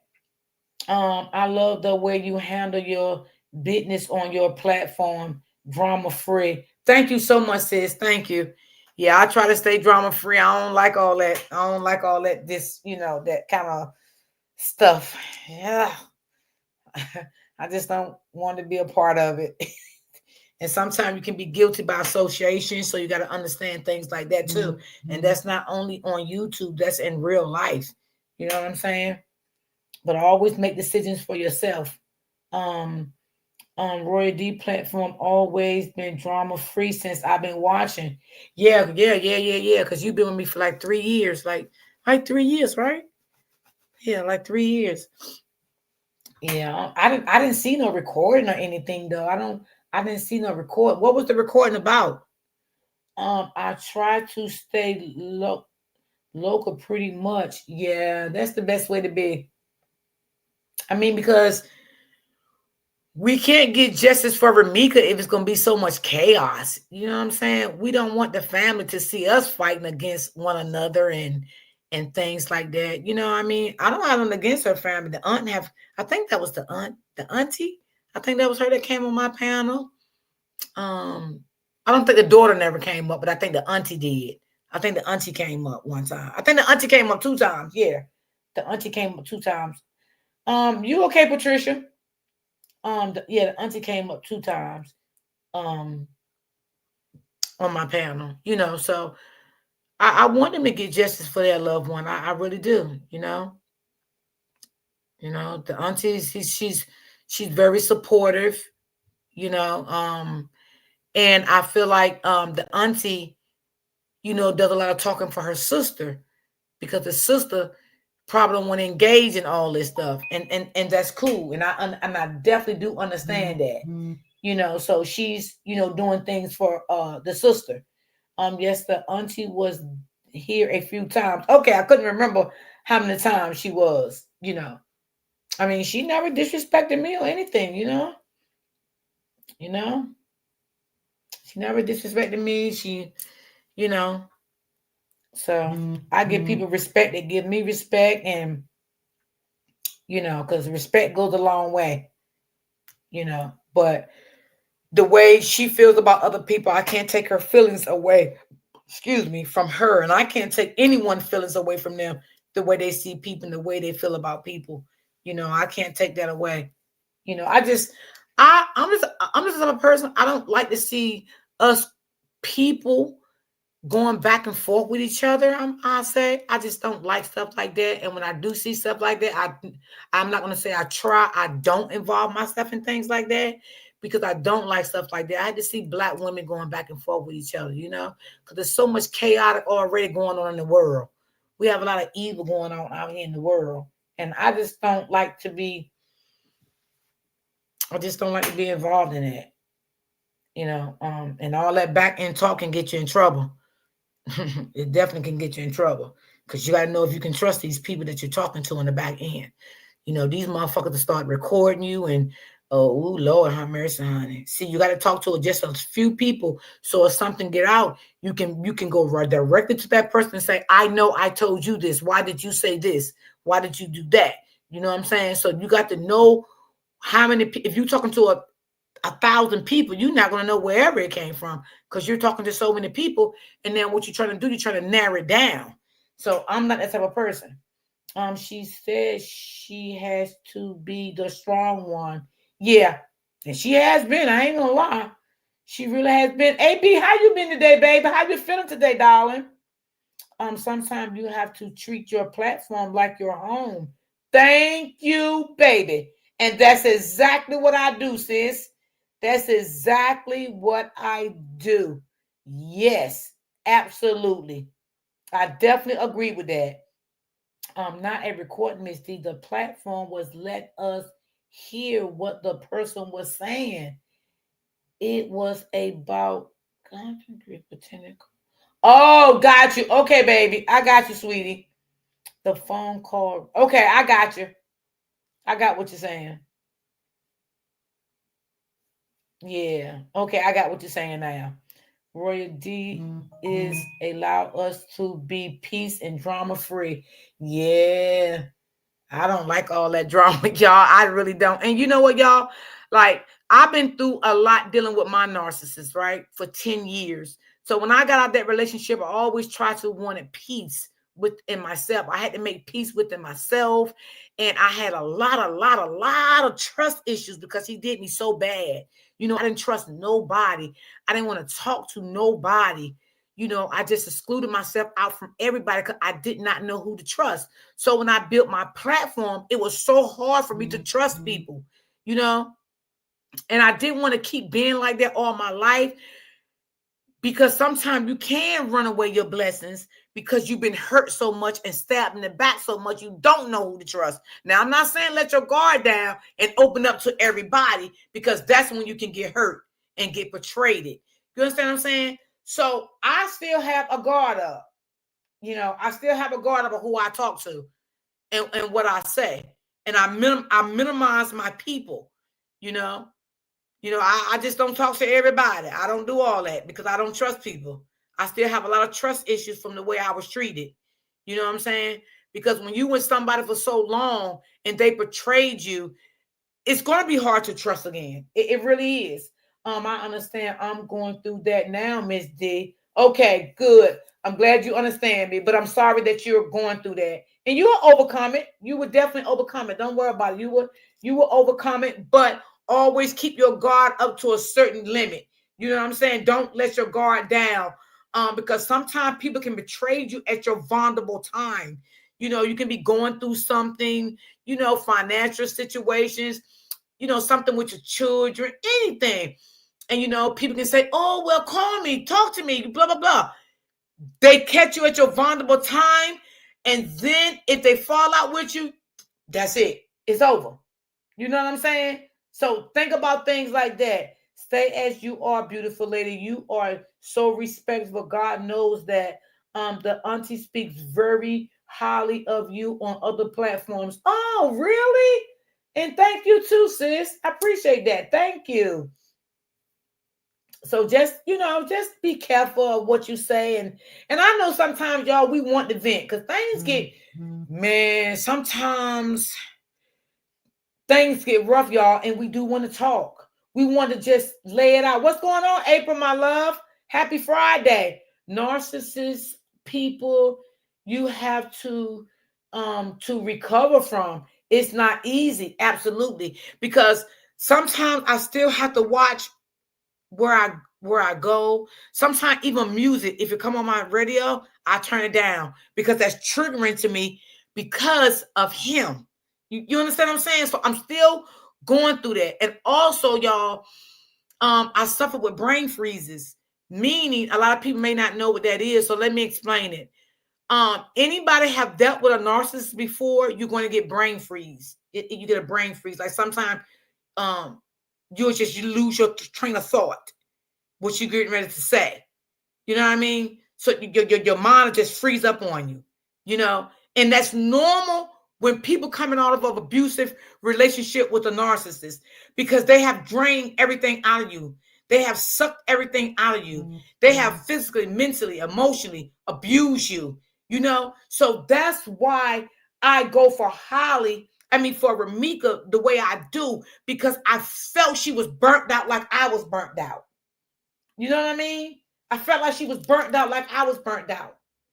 But she wasn't able enough to live her life and be here today to tell her story, what really happened to her, what she was really going through with. You know what I mean? I'm lucky that I'm here, that I can tell my story. So we really don't know what she really suffered, but we know she did suffer through that relationship. She even said herself she was tired. She wasn't going to be afraid anymore. She was coming out her shell. She was tired of being afraid. I felt the same way. I felt the same way just like her. I was tired. I was fed up. I was drained. And I finally went to the police because I was tired. I was tired of being abused. And I went to the police. So we just don't know what she really went through because she's not here to tell her story. We can only hear what her family puts out. You understand what I'm saying? I know how it is dealing with a narcissist. I know how it is. It is not good at all. It is not. It's not good. And you always going to doubt yourself. You always going to question yourself because you're going to think it was you. What did you do wrong? What did you say wrong? Why are you doing this to me? And I can bet you my ass that Ramika was feeling the same way. She wanted to know why was Carlos doing the things he was doing to her, why he was cheating on her, why he was lying to her, why he was manipulating her, why he was gaslighting her. She wanted to know these things too. But she didn't know what she was dealing with. She had no idea that she was dealing with a dangerous ass man that did not love her. She didn't know that. She didn't know that. I was with my narcissist husband for 7 years, and it's been 4 years since I left him, and I'm still struggling with my life. Yes, it can happen. It can happen. Yes. And then you want to be back in a relationship, but you are afraid. So you got to build your self-esteem back up again. You got to build who you are again. You got to love yourself again. You have to do all of that again, and it takes time. It takes time. It does. It takes time. That don't just happen overnight. It takes time for that. And y'all heard OG up there talking about it. She knows about it. She was with a narcissist. She know how that shit go. That shit take a lot from you, baby. A lot. Your hair started coming out. You started losing weight. You start getting sick. I mean, You start to go into work, you be drained, you can't function. People looking at you like, what's going on? Like, I'm telling y'all, I'm still feeling like that. Really? It's going to be okay, Miss Denise. It's going to be okay. It's going to be fine. God got you. You keep praying about it. And God will give you all your strength and you already got your power back and your control back because you're not with him anymore. But you just got to build up your confidence. You know what I'm saying? Build your strength back up. Get to know who you are. Because see, a narcissist will break you down so bad you will forget to know who you are. You will forget who you are. And that's what they want you to do. They don't want you to be you. They don't. Hey, Miss Libra, how are you, sweetie? They are very evil, vindictive people. And that's why, it's not about what Ramika did in her past for me. It's not about that for me. It's about the struggles that she was going through with Carlos, because I went through those struggles. If you never dealt with a narcissist, you would never know how it can make you feel. You would never know that. I was married to one. Really, Miss Libra? I think we all know had some type of connections with them somewhere down the line. You know what I mean? Some people say they even have worked with narcissists. I know Open Book came up and told her story a few years ago on my platform when I first started talking about narcissists, how she worked with a narcissist in a school because she's working in a school system, and how that the narcissist did her and all of that. She came up and she shared her story. So a lot of people even work with narcissist people,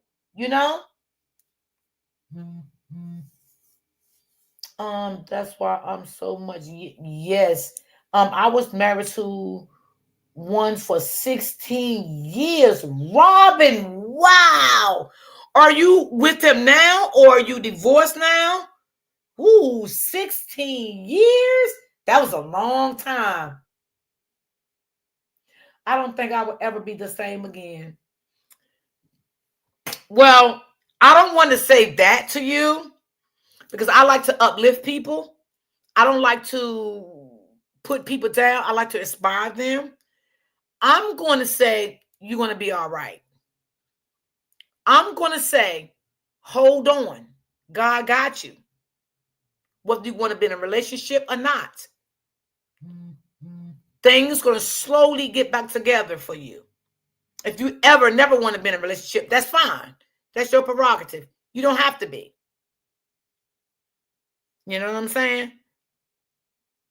I want you, if you don't get back to who you was, I want you to get back to you at least 80% of that.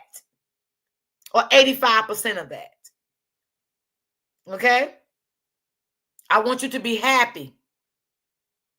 I want you to smile. And always remember that God has you. He has your back. God said, I'll fight your battles. And he will. And guess what, Denise? God did fight your battle because you're still here. You're still here. After all the abuse you went through, you're still here. So do you think only Carlos is a narcissist? Or do you think they both are? Both. Both. I feel like I would never be the same. That's that pain. I would still do therapy. Well, I did therapy for 4 years straight. And my old supporters that been following for a while, they will tell you. I did therapy for 4 years straight. Right? And it was really tough and hard for me. It was to a point when I started my therapy, I didn't trust my own therapist because I thought she was against me because I looked at everybody against me at that point because of what he did to me. But she gave me time to come around, and she insured me. And when I walk in the morning, she would give me a hug. And She would give me like little homework studies to do, and I would come back and talk about it because I would see her twice a week. And I got to really love this lady. Like when my time was up, I cried. I fell in love with this lady. She was so, I mean, when I say she was so nice, she even helped me write my book.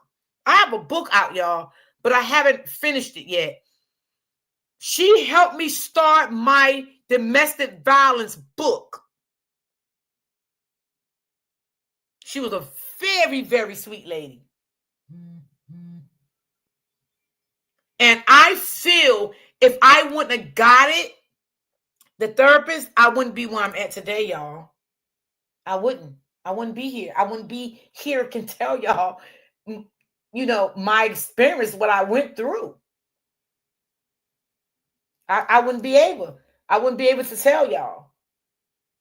And you're going to have trust issues. That's going to be forever. I'm just going to let you know on that behalf. Your trust issues, that's going to be forever because of what the narcissist did to you. So that's not going to go away. But you have to go to therapy, or either ask your therapist, if you in therapist, how do you deal with that? Because she taught me how to deal with that.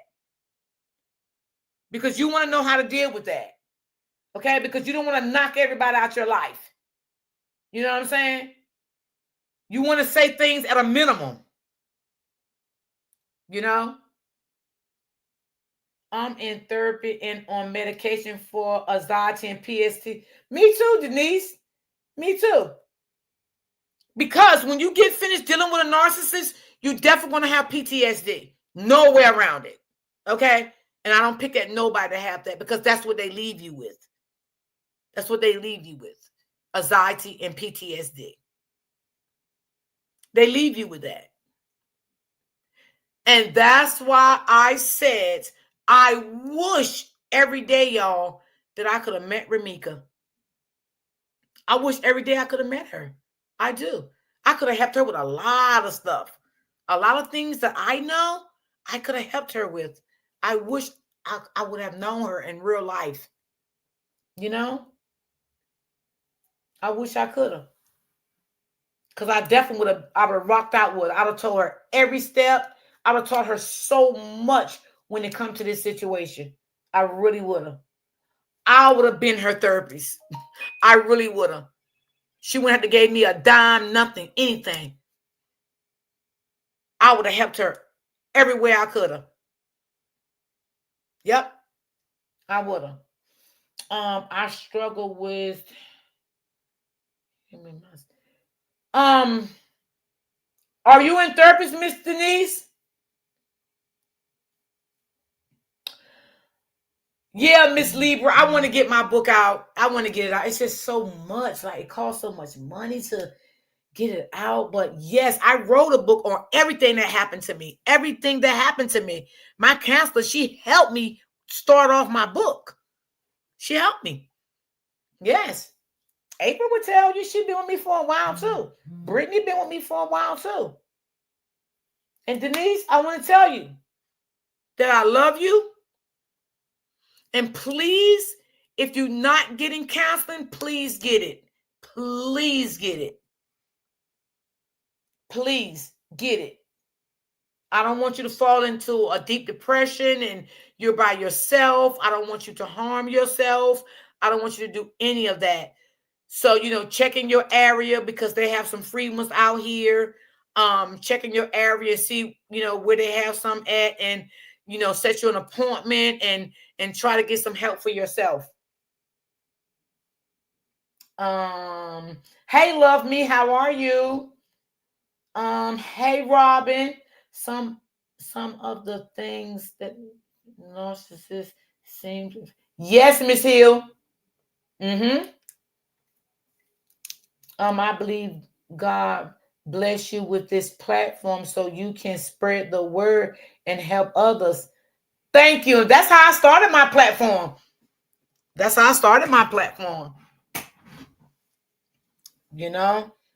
love to, talk about, different stuff like that. I have a book published on Amazon. Can I'll show how you get ready. Okay. Okay.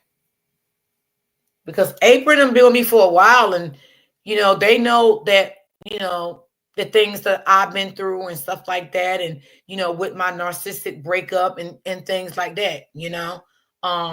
It's not a secret. I have talked about it. You know what I'm saying? And I know how it can be. I really do. I really know how it can be. I know how the struggles can overtake you sometimes. And it's sad when you have faith and love someone and be with someone, and they sit back and portray you in every which nasty, evil possible way that they can. That will break you down. And especially with somebody gave everything to. You know what I mean? You gave all your love to, your loyalty to, and they came and just destroyed your whole life and just turned your life upside down. So I know how that could be. I know. I definitely know how it can be. Trust me and believe me. I know definitely how it can be. But one thing about it, Denise, I want to tell you, I know you say you have trust issues. Me, I do too, right? So that's why when I first started going to therapy, I didn't trust my counselor, right? But again, she insured me. And I had a right to feel the way I felt. She didn't try to overtake me or anything like that. She let me get comfortable and open up to her. And even when I went to see her, y'all, I didn't trust her. The trust was not there so bad, y'all. This is how bad it was. I would go walk in the office. As soon as she opened, she would come in the hallway and get me. When I go into her office, I would take my chair and turn to the wall and wouldn't look at her because I didn't trust her. I didn't know if she was down with him. I didn't know, y'all. And it's funny now, but it wasn't funny then. But I can laugh about it now. And she would still talk to me. She was respectful, everything. She let me have it. She let me have it. I had to build my trust up in her. I didn't know this lady. Shit, I didn't know what the fuck was going on. I didn't know she was down with him. And, because there was so many people that portrayed me at that time. So I didn't give her eye contact, and I told her don't look at me. I just say little things like that to her. I would tell her don't look at me, and I would just turn my chair around. But after all of that, I hugged her one day and I told her I apologized. I was sorry. She's a counselor, y'all. She understood me. She understood me. She said this is my job.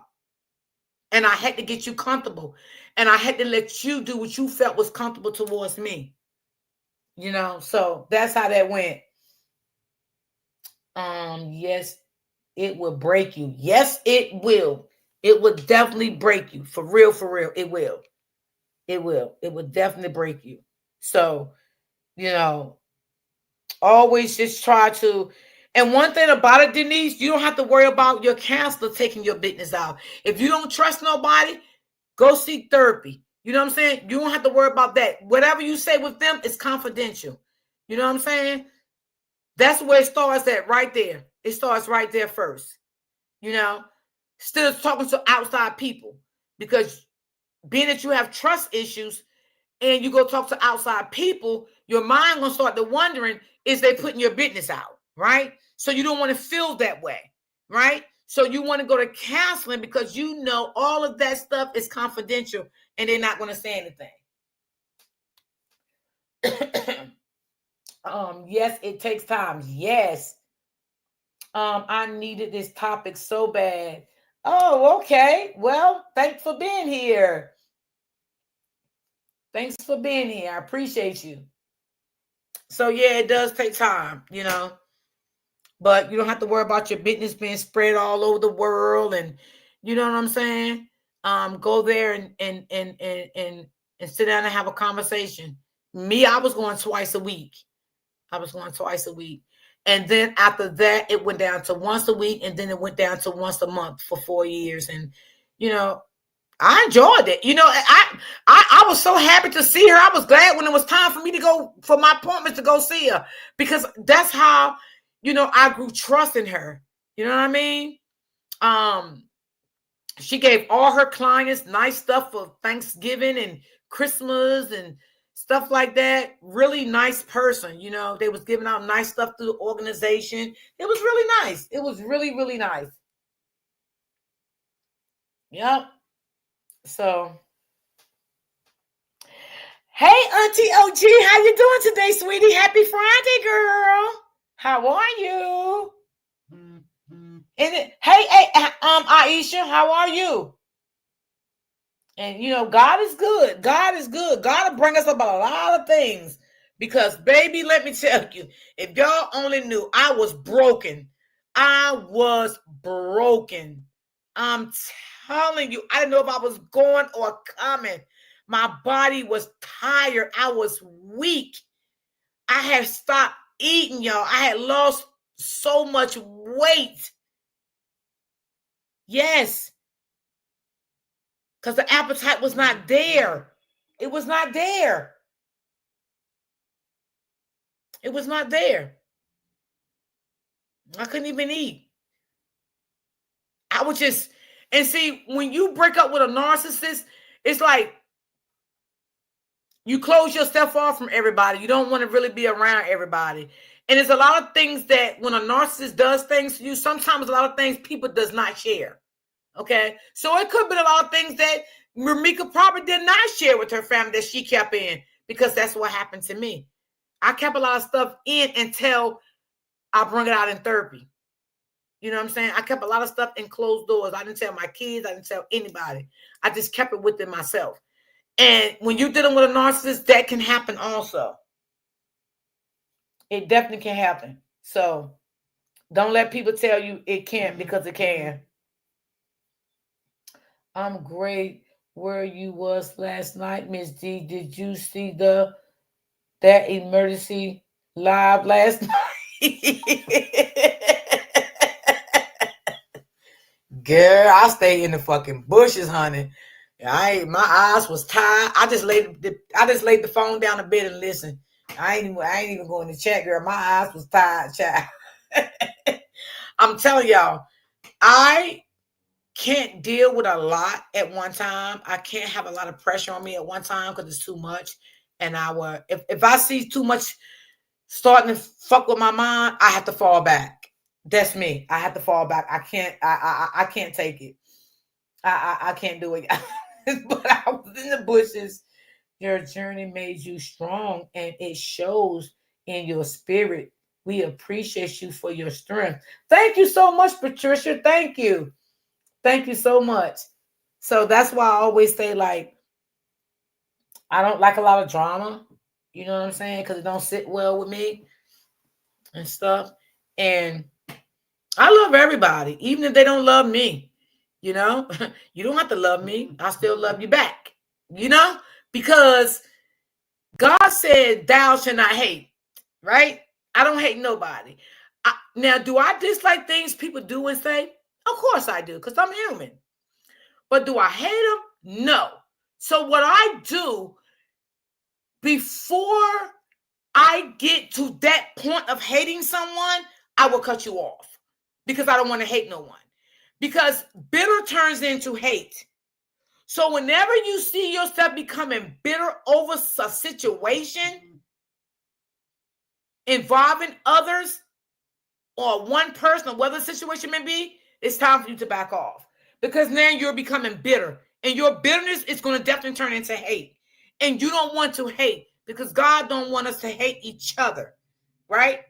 So that's when I take a turn, I do a detour, and I'm gone. But I still love you. But I had to go. No love lost. That's it. That's just me. I don't have to dog you, say mean things about you. None of that. I don't have to do that, because I don't like doing that. I try to treat people with the same respect I want people to give me.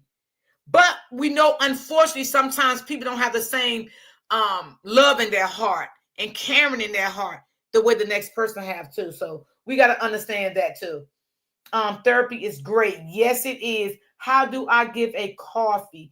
Oh, hey, Shay, what's going on, love? You can click the link right there that Miss April just put in the chat, and then you pick how many you want to buy. as I said before, I was absolutely clueless. Yeah, and sometimes, y'all, let me tell you something. It's good to be clueless when it comes to certain stuff. Sometimes God tried to protect us from certain situations and certain things. Meaning God tried to protect our minds. You know what I'm saying? So sometimes it's good to be clueless. Okay? Sometimes it's good. Because if God wants you to know something and see something, God gonna put you in the right place at the right time to see it. And he gonna let you know exactly what the fuck is going on. Okay? But sometimes it's good to be clueless, to not know everything. Sometimes it ain't good to know everything. Because some things I don't give a damn about. Child, child. I'm the type of person to say to myself, but I let you know, don't no one fool with me because they said the tongue is powerful. Exactly. That is true. That is so true. We have to watch what come out of our mouth because sometimes when we say things we can't take back. You know what I'm saying? We can't take back. So sometimes you have to watch, what comes out of your mouth because your tongue is very powerful. And sometimes you don't have to hurt people by putting your hand on them. You can break people down by things that come out your mouth. You know what I'm saying? And sometimes people don't realize that can happen. And then you sit back and be like, oh my God, I said that I was so wrong. And sometimes people will accept your apology. Sometimes people won't accept your apology. It all depends on the person. You know what I'm saying? But me personally, myself, I accept anybody's apology, but I just move on. I don't try to reconcile anything. I move on gracefully, peacefully. I'm not going to say this, what you said, and say that, because I'm not into all that. I just don't want to get into that shit. I just don't. I just try to be respectful and peaceful. And you got to realize sometimes, y'all, you can be the nicest person in the world, but that don't mean people you fuck with going to be nice like you. Okay? And that don't mean what you won't do to people because you're nice, they won't do it to you. Because they would definitely fucking do it back to you. So that's what I'm saying. You have to watch what you say, what you do, how you move. You just gotta watch all that type of stuff. You know what I mean? You definitely can't take it back once you can't. Hell no. You can't. Royal D's 100. Yeah, baby, keep your eyes on the prize. My auntie told me everybody business ain't nobody business. Absolutely. Absolutely, sis. That is so true. Let me say if you got it or not. There's my girl back here. Hey, girlfriend. Hey, girlfriend. Hey, beloved, how are you doing? I'm doing great. How are you today on this Friday? I'm doing wonderful on this beautiful Friday. I just wanted to come and tell you hello and just to tell you to please keep inspiring. Your platform is definitely a safe haven place for people that are going through or have been through narcissistic abuse. And I love you for that. So I want to tell you to keep up the good work and just come and say hello. Thank you. Thank you. Because I didn't know a lot of people in this chat today have dealt with somebody that was a narcissist. I didn't know that until today. And I'm seeing a lot of people, saying that.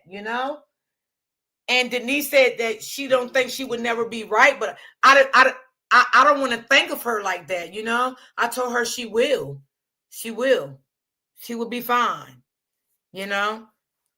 And sometimes it will make you feel down and discouraged and stuff like that. But because I feel like that sometimes, I do. Like yesterday, I didn't feel right yesterday after my live, and I reached out to Open Book and told her to pray for me.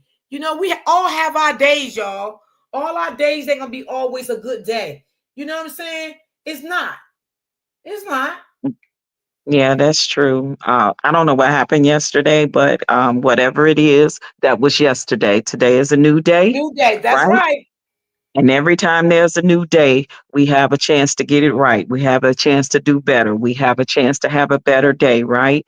Just try to surround yourself with good people and people that really truly love you and care about you and that you love and care about. That's the important thing. And I think that everybody have had some form of experience with a narcissistic person.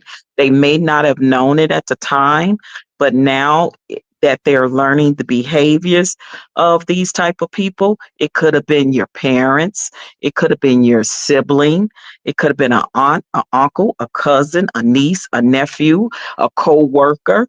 It could have been a former lover, your husband, your wife. I mean, anybody, is capable of having narcissistic personality disorder, especially if you grew up, in a the urban community where there was a lot of dysfunction, trauma, and toxicity in your families, in your neighborhood, things that may have happened to people that about, things that may have happened to you in your childhood. It's a lot of things that contribute to that. But the difference is between people like myself and people like D, and probably people like you, is that our experience with trauma did not make us become a narcissist.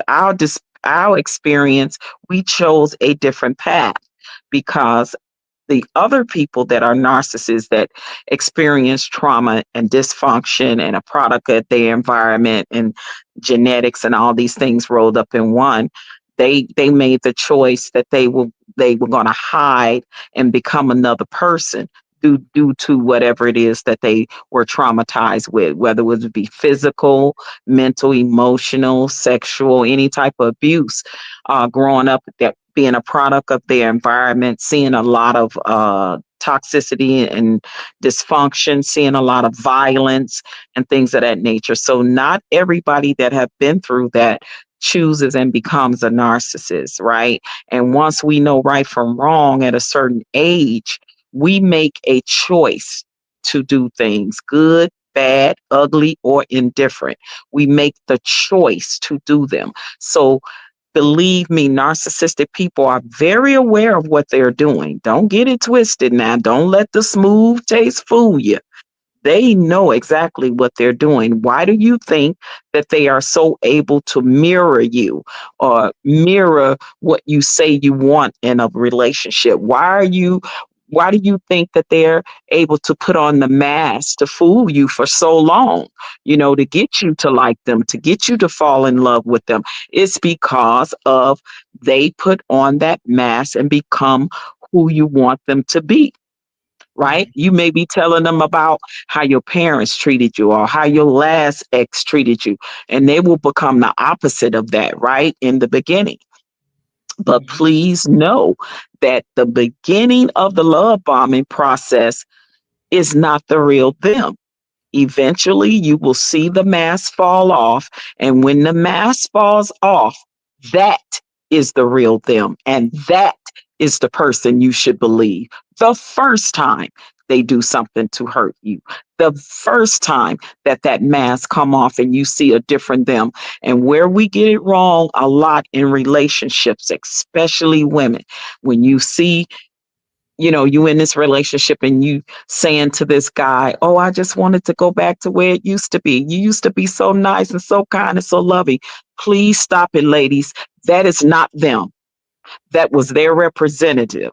They showing you who the real them are when they are cheating on you, lying to you, constantly hurting you, manipulating you, gaslighting you, blame shifting you. When they are doing all of those things to you, that is the real them. The real them was never that person that you fell in love with. That was a fake, phony facade of a person that they became to get you, your feelings and emotions involved with them. So please know that. I don't care if it was your husband. I don't care if it was with the guy or girl you were living with. I don't care if it was your significant other. I don't care if it was your sibling. I don't care if it was your parents, because there are narcissistic parents that raise narcissistic children, right? We know children that are the golden child. A lot of them are narcissistic children, right?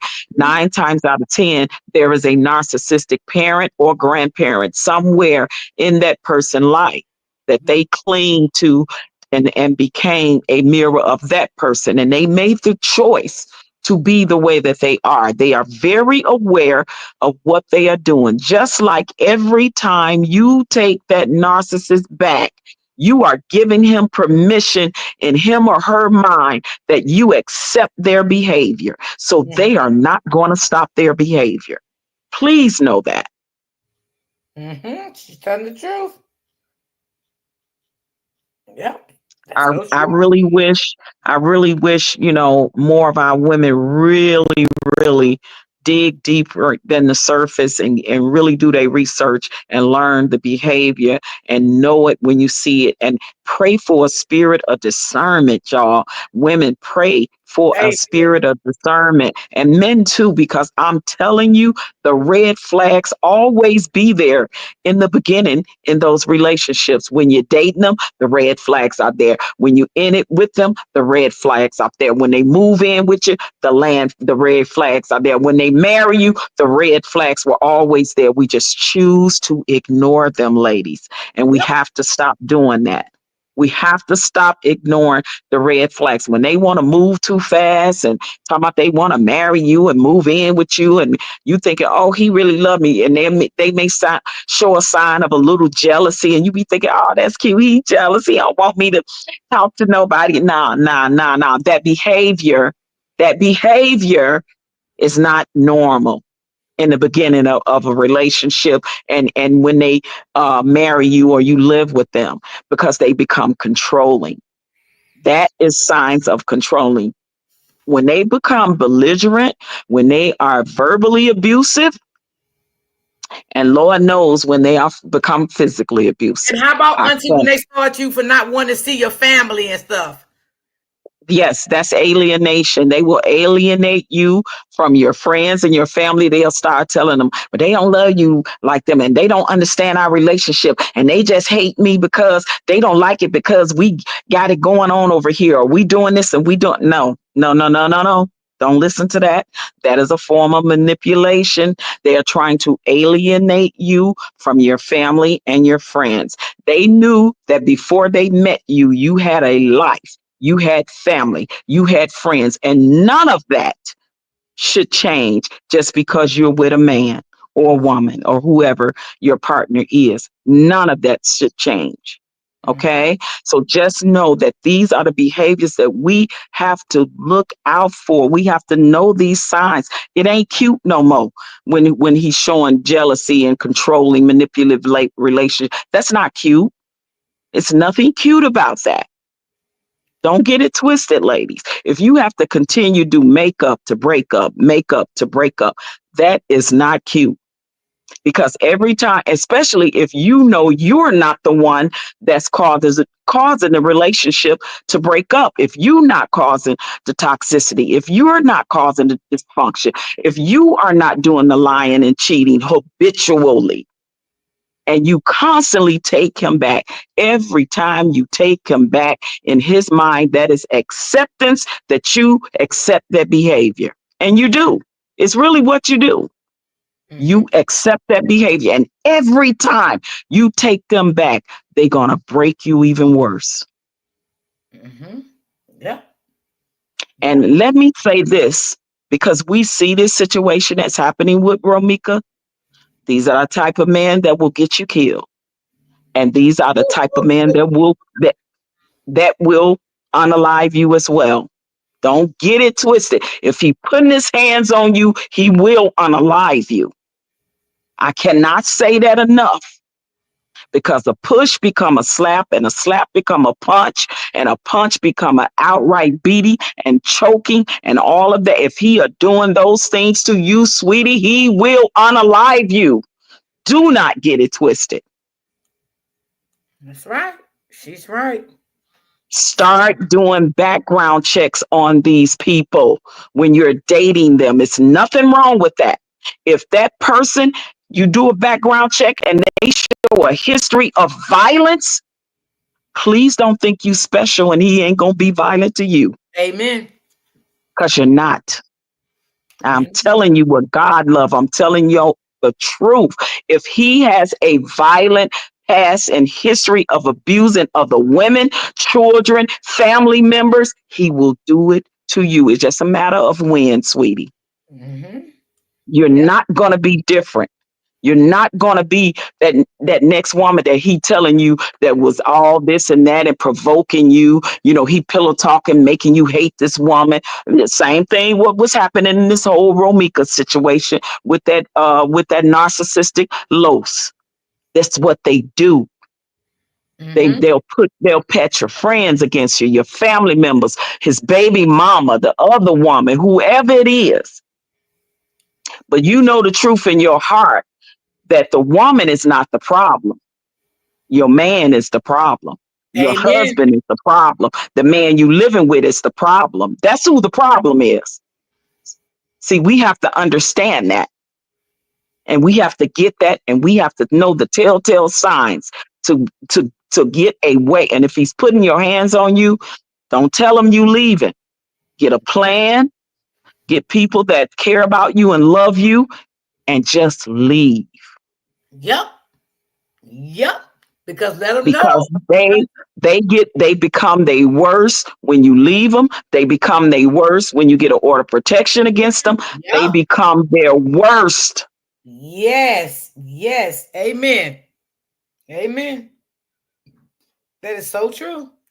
I cannot stress this enough to young ladies. Every platform that I go on and these women are talking about these type of relationships and friendships and people that are narcissists in their lives or was narcissists in their life. You know what I mean? And I try to go on platforms and I try to educate. I try to tell these women, please do not think you're special in that way to a narcissist. You are not. Every relationship he gets in is going to be toxic. Don't be upset and hurt and crying when he leave you and move on to the next supply. Don't think he's going to Let them treat have her it. better. He's not going to treat her better. Mm-hmm. And if it's you, he's not going to treat you better, sweetie. It's just a matter of time before he be violent with you.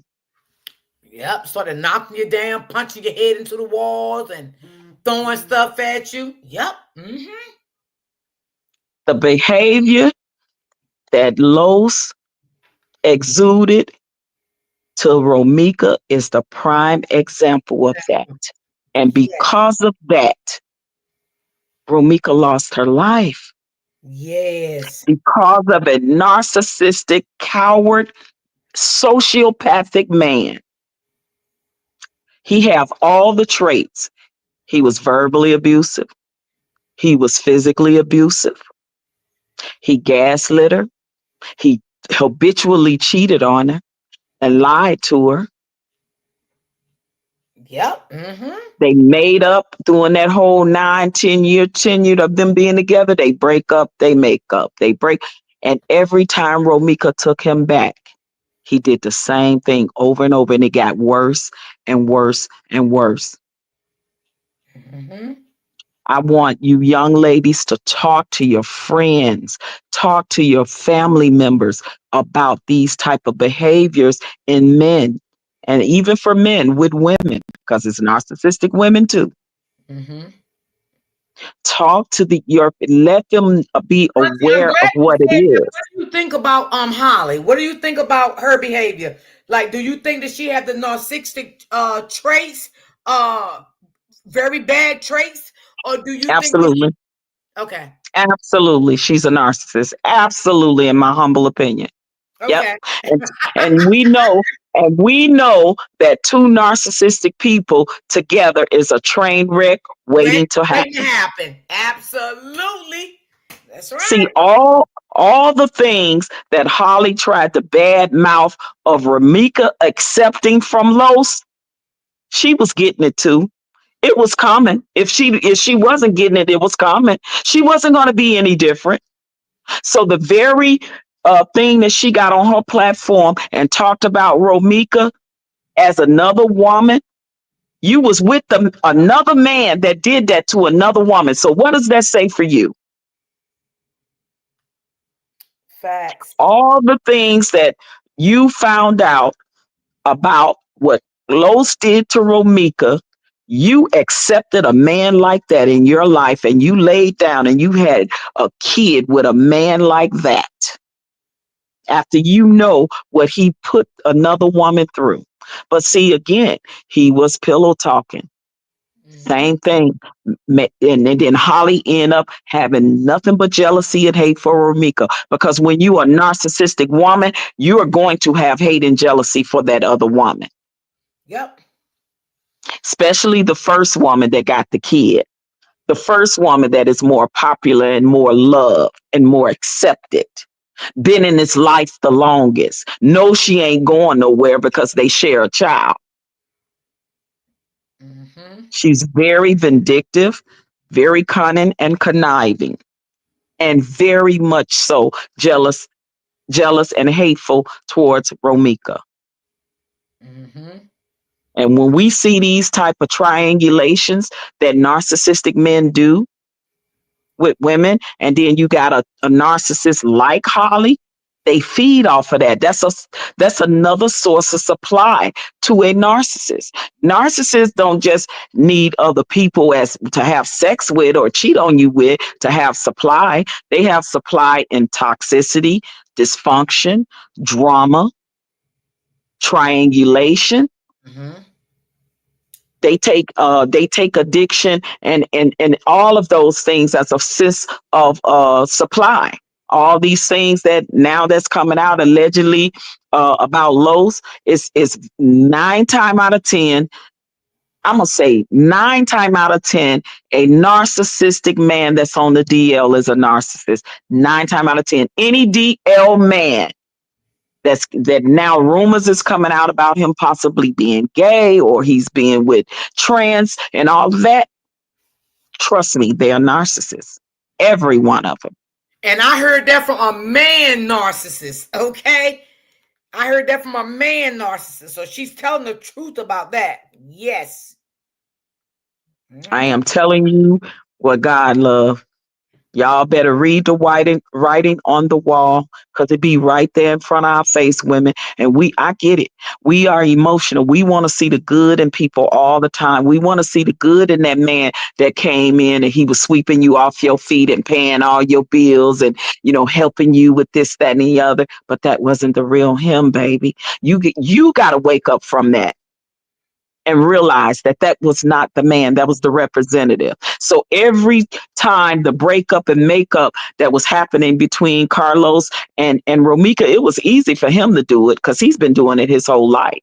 Right. And Exactly. every to women and people in his life. So every time that she took him back, he broke her down more and more.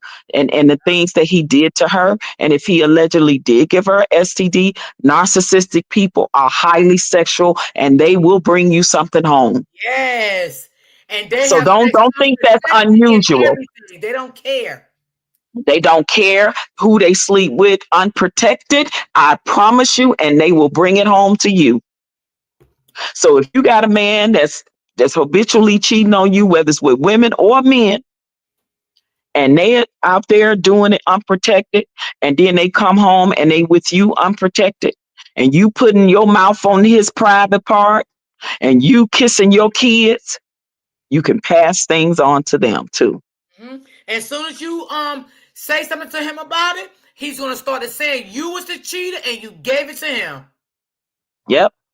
And they're gonna deflect from the fact that you may suspect that they DL or that suspect that they sleeping with another man or another woman.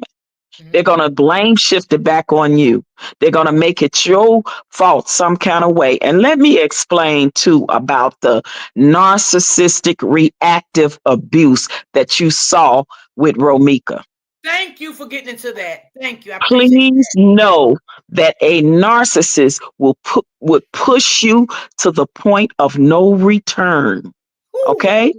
So every time she reacted to his narcissistic abuse, right? Because he had pushed all of her buttons beyond compare.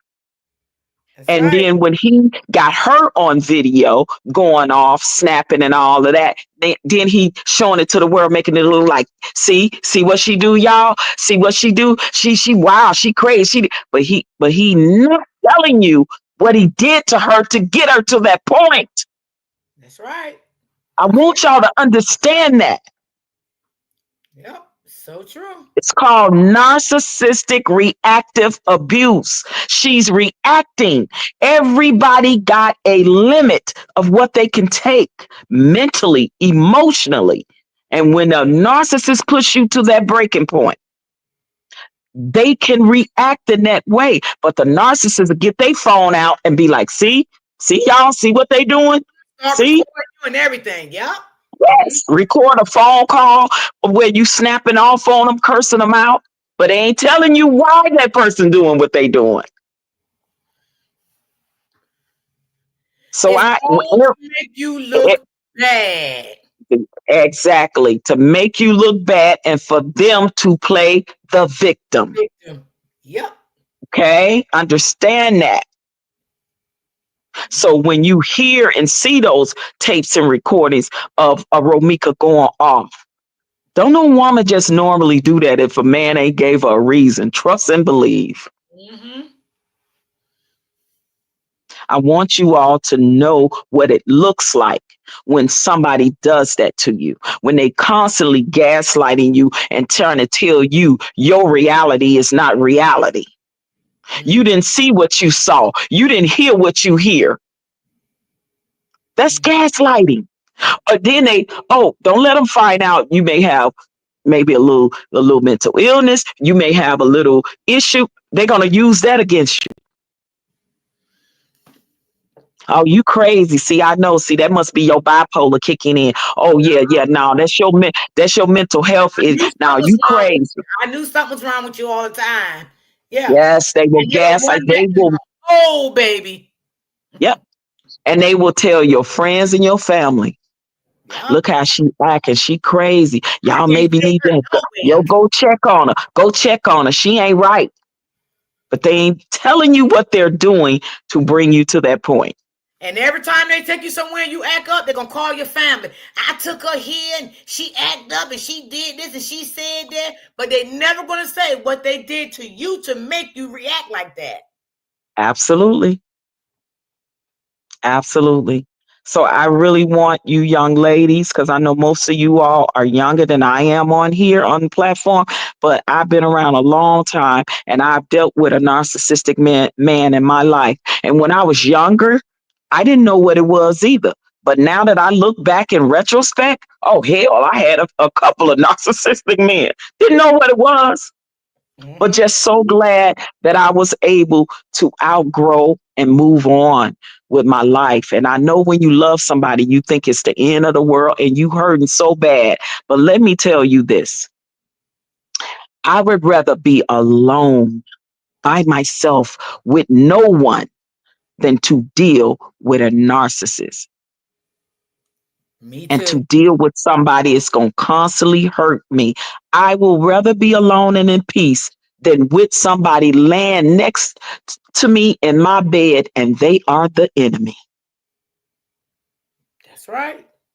Absolutely. That is so true. Wake up with your own peace of mind. You don't want to wake up hurt and pain every morning, crying, weak, struggling. You don't want to wake up like that every day, because that's what's going to happen if you stay involved with the narcissist. They're going to suck the shit out of you every single day. And it comes Auntie, I want you to explain this, because I'm going to try to say a little bit of it. It's like when you go out, right? And you know you got to return back home to the narcissist. How do they put that one? Oh, okay. And because I want to say this, because a lot of ladies do this, right? Like you probably realizing that you going through something and now you in therapy, right? Mm-hmm. But if you are in therapy to work on you to get stronger, to get better mentally, emotionally, right? Because you know you're dealing with something at home and you know that your significant other, he ain't going to therapy. Because see, narcissists say, oh, I don't believe in therapy. Oh, that's phony, that's fake, that's this. They just want our money. Like, oh, they'll make every excuse in the world to not go to therapy. But you're going to therapy, you're working on you. But every day of your life, you're going back home to the narcissist. You know what that's called? Insanity. You are expecting a different result from the same situation. So do you think it's counteracting each other, Yes. right? I'm going to therapy to get better, but then I'm going home to be made feel worse after I just left therapy to feel better. Do you not understand the insanity in that? Yeah. It's you doing the same thing and expecting different results. The results are not going to change. You know why? Because they are not going to change. You have to remove yourself from that situation. And when you remove yourself, then your situation will change. Yeah. And it's like when you go out somewhere and you're having a good time with your friends, maybe your family. It's like soon as you get in front of your house and park that car, your mind go right into fighting mode because you know when you get in that house, you got to fight Yep. with that fucking narcissist. Absolutely. You go in flight or fight mode, they call it, because like Yep. you saying, the moment you pull up to your house and you cut that car off, you might even sit there and just be like, Lord, give me strength. Yes. Ooh, Jesus, Ooh, I help know me. about it. I know I about it. already know it's finna be an argument. He finna pick a fight. And a lot of times a narcissist will pick a fight with you when they want to use that as an excuse to leave to go out and cheat on you. Yes. That's their scapegoat right there to pick a fight with so you Okay. can get on out the house. That is one of their main things. When they pick a fight at you out for no reason, out of nowhere, that's meant that, and they leave. That's why I can't stand you. I'm getting out of here. You and all of that. When they doing all that Yeah. and they leaving, they want to leave to go to the other supply, either the supply they working on or the new supply that they already have. Trust and believe. As soon as you walk in the door, oh yeah, I was looking for this while you was gone. Where's this at? Cause I told you about touching my stuff. That's to start some shit so they can leave. Yep. And also be aware of the narcissists that have two phones. Oh yeah. Yeah, I was Be taught that. aware of the narcissists that have two phones that tell you, oh, one for work and one for personal. Mm-hmm. Trust me, that new supply is calling them on the second phone. They got code names that they put the new supply up under. Oh, I listen, you got to know the moves, baby. They'll keep that phone in the car, right? Mm-hmm. They'll have a routine of wanting to go out to their car every so often to check on You know something. what the Oh, bad I thing about what forgot really something in breaks my car. what Well, really baby, hurts you and break you when the narcissist mess with at the other supplier and the girlfriend or the wife find out, they would take up for that supplier and would not take up for you. So I don't want you to think that he's going to take up for you and be on your side. Y'all can be together 20 years, 30 years. He's going to take up for that supplier. yep, that's true. That's what they do. That is true. The same behavior that you see Los did when he was out there when that incident happened when Romika lost her life, and you see how they say he was over there, how he was talking to Holly and fist bumping and the whole nine and telling people to get back. He was not acting like a person that genuinely cared about Romika in that moment she was taking her last breath. His behavior showed that. Thank you.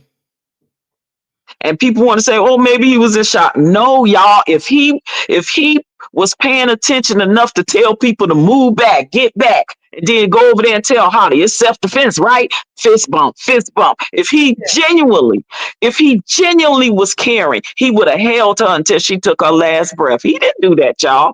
But y'all want to sit on panels and talk about how he was in shock. That was no damn shock. That's right. And he went over there following the police when the police was over there with Holly and all of that. Hell no, none of that shit was not no shock. He knew Don't get it exactly what he twisted, was y'all. doing. Do not get it twisted. He was very aware and coherent of what was happening. He went home and changed clothes, didn't he? And then didn't he go try to go back up to the school and get his son? Narcissists is very aware of what they do, y'all. Didn't he walk all around? Didn't he walk all around the crime scene? Getting tainting it and getting more blood on him. His shoes was covered. Did you see him bending down there crying or saying, "Hold on, Romika, hold on"? Look, did you even see him who he knew that Holly had the weapon? Did you see him go to Holly, the one that was really the threat, and say, "Don't do this. I can't let you do this to my baby mama"? Do you think he cared? Now, really ask yourself, is that showing genuine concern and care and love for your baby's mother? When you are a man that is bigger and stronger than both of those women that could have de-escalated that situation, but he chose not to. Y'all, please quit it with the he was shocked stuff. There was no shock. I know what I saw on that video was not shock. He was very aware of what he was doing. Absolutely. He was aware enough to tell the witnesses get back, trying to keep them back.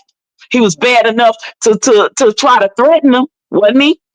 And he'll go over there and stand over that girl's body and look at her. Did not try to hold her, console, nothing. At all. Nothing. Don't get it twisted. That was not shock, y'all. Didn't even get in the ambulance with her. Didn't even go to the hospital. Didn't even follow. Didn't even say yes. Didn't even say that's my son's mother. Can I ride in the ambulance? Can I follow y'all? None of that.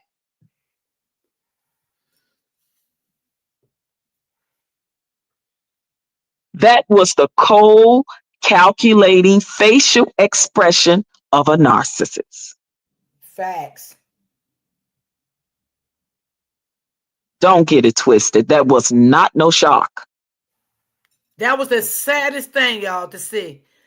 The saddest thing to see for somebody you love and you had a child by and they stood right in front of your face taking that last breath and you was unloyalty to them.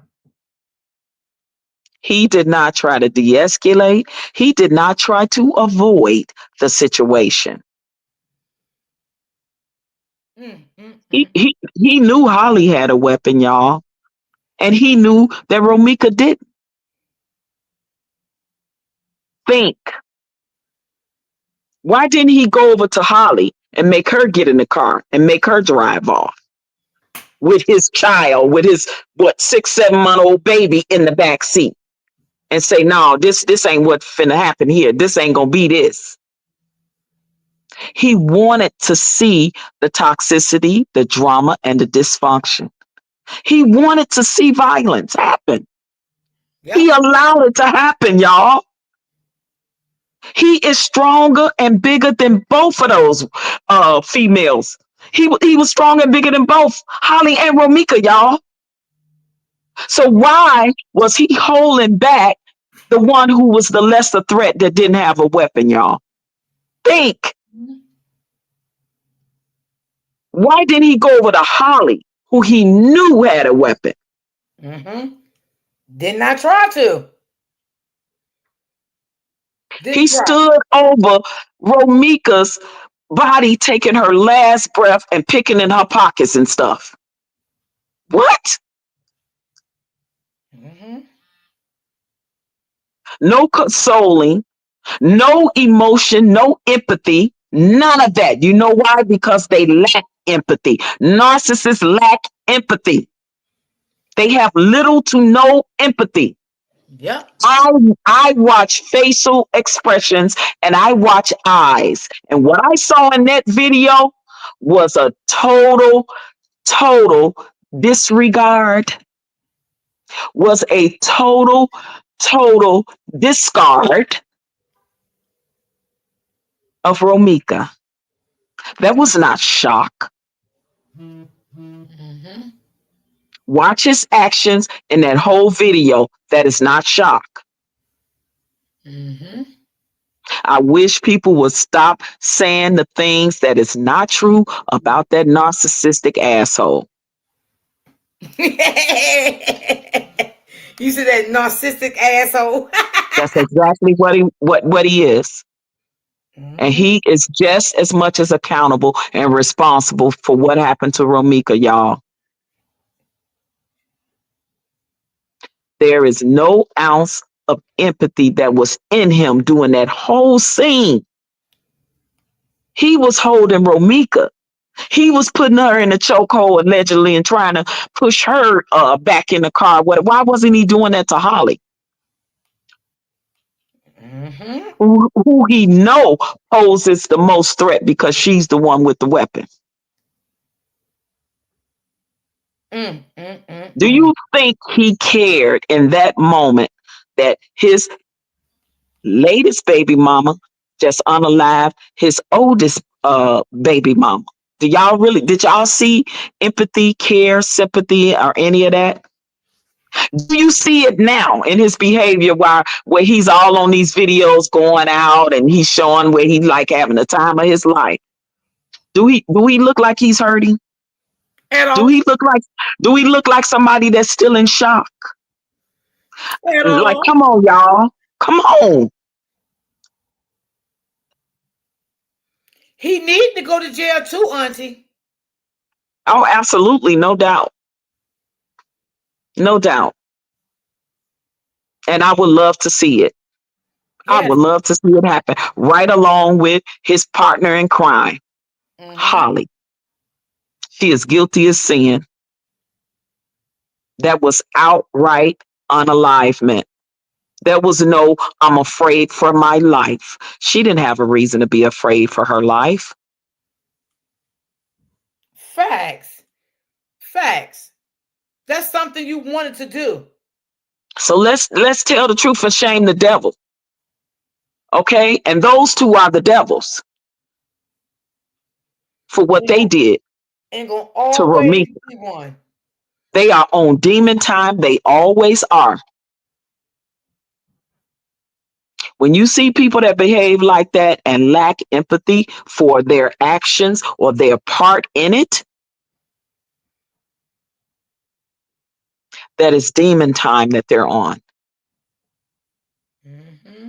He showed no remorse or empathy in his face as his oldest child's mother laid on that ground and took her last breath.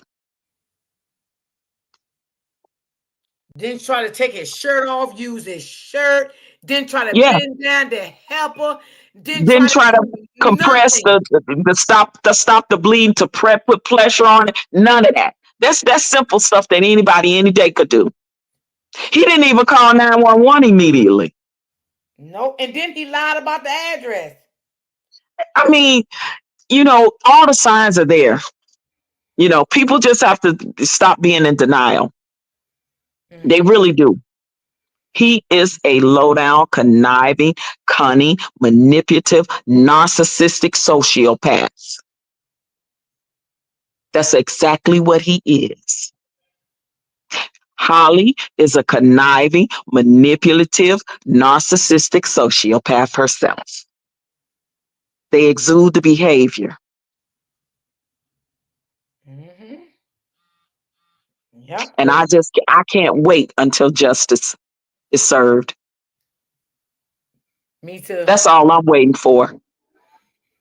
Me too, Auntie. Me too.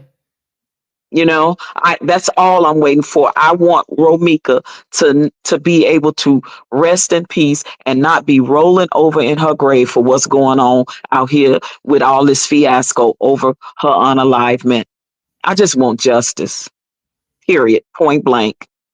I want those involved to pay. Mm-hmm. I want their day to come. I hope justice hits them swiftly and Yes. harshly, Yes.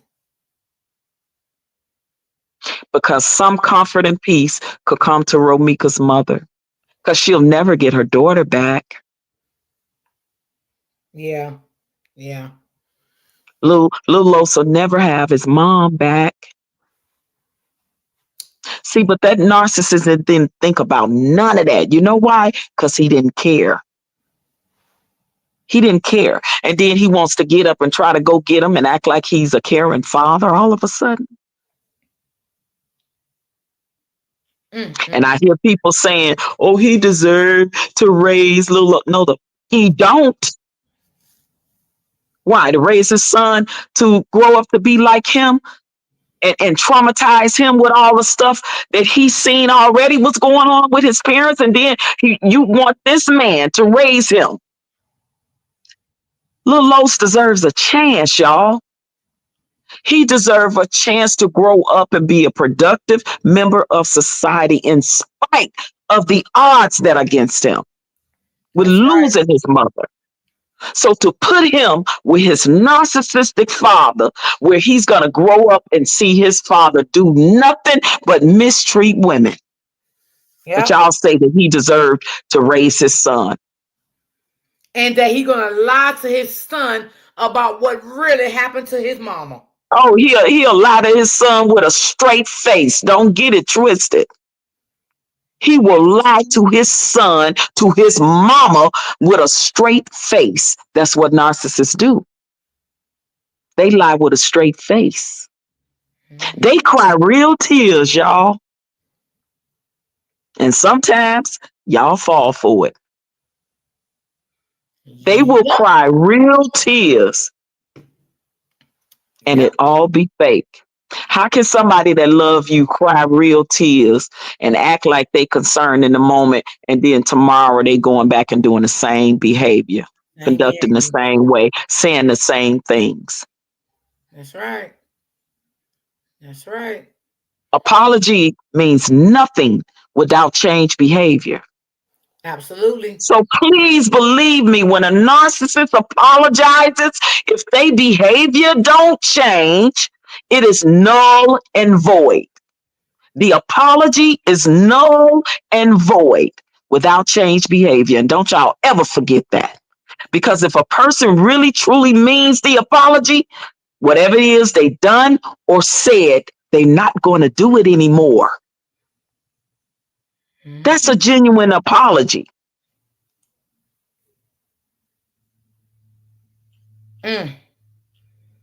Carlos is not going to change. Y'all think that this tragic travesty and tragic injustice is going to change him? No. He's used to trauma, toxicity, dysfunction. That's a source of his supply. He's not going to change. And I hope that Romika's family don't think he is. And that's the ones that really matters. They don't change. If they are not consistently getting help for the rest of their lives, because he would need that type of help for the rest of his life and show improve in his actions, he's not going to change. He's going to move on to his next victim if he ain't already. Oh yeah, absolutely. Okay. So I just hope that you guys heed these words I'm saying, ladies and gentlemen, and please stop ignoring the red flags. I don't care how much you like somebody. I don't care how much you love somebody. You got to like and love yourself more. Okay? Love yourself more. And once you come to the realization of that, because that's what Romika was doing, y'all. She was literally trying to go no contact as much as she could. Yep, yep. And he didn't like that. He got angry And with that. they don't like that. Yeah, he got very angry. And look at the end result. Look at the end result. Senseless. She did not have to lose her life because she wanted to move on with her life. Nobody should have to lose their life because they want to move on. And nobody should take the life of another person because of they standing out there arguing with their son's father.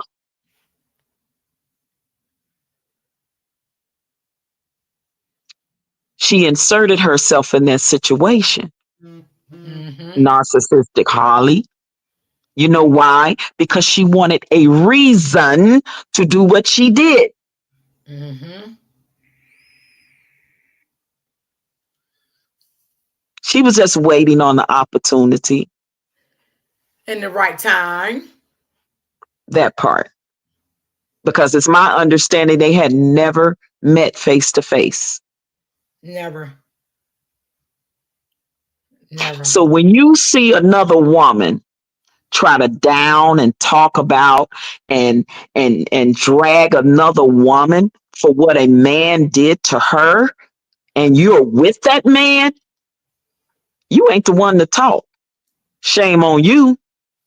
Because I wouldn't want to be with a man that has physically beat, verbally, gave an STD to allegedly. None of that. I wouldn't want to be with nobody like that. Because you know what I would think?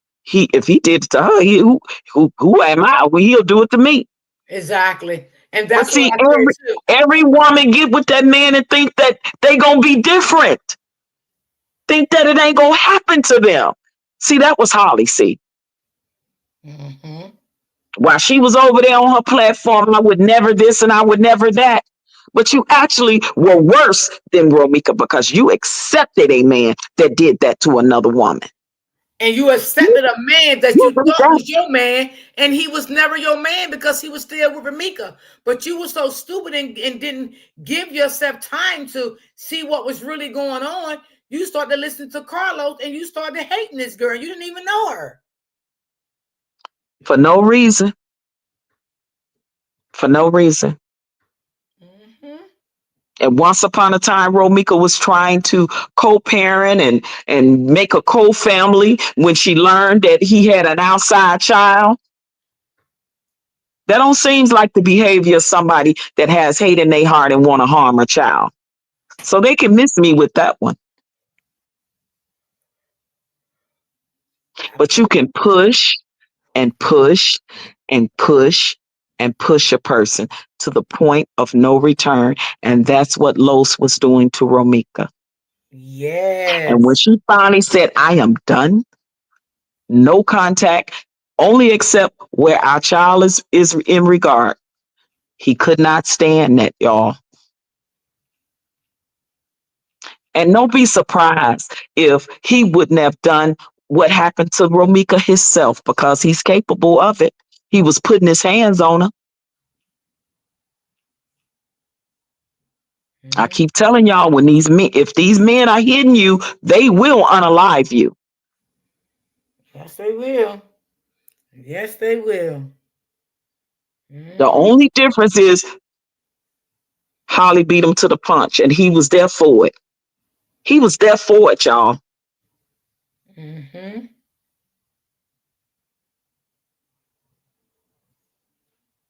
Sad. Sad, y'all. So All sad. right, sis. Niecy Pooh.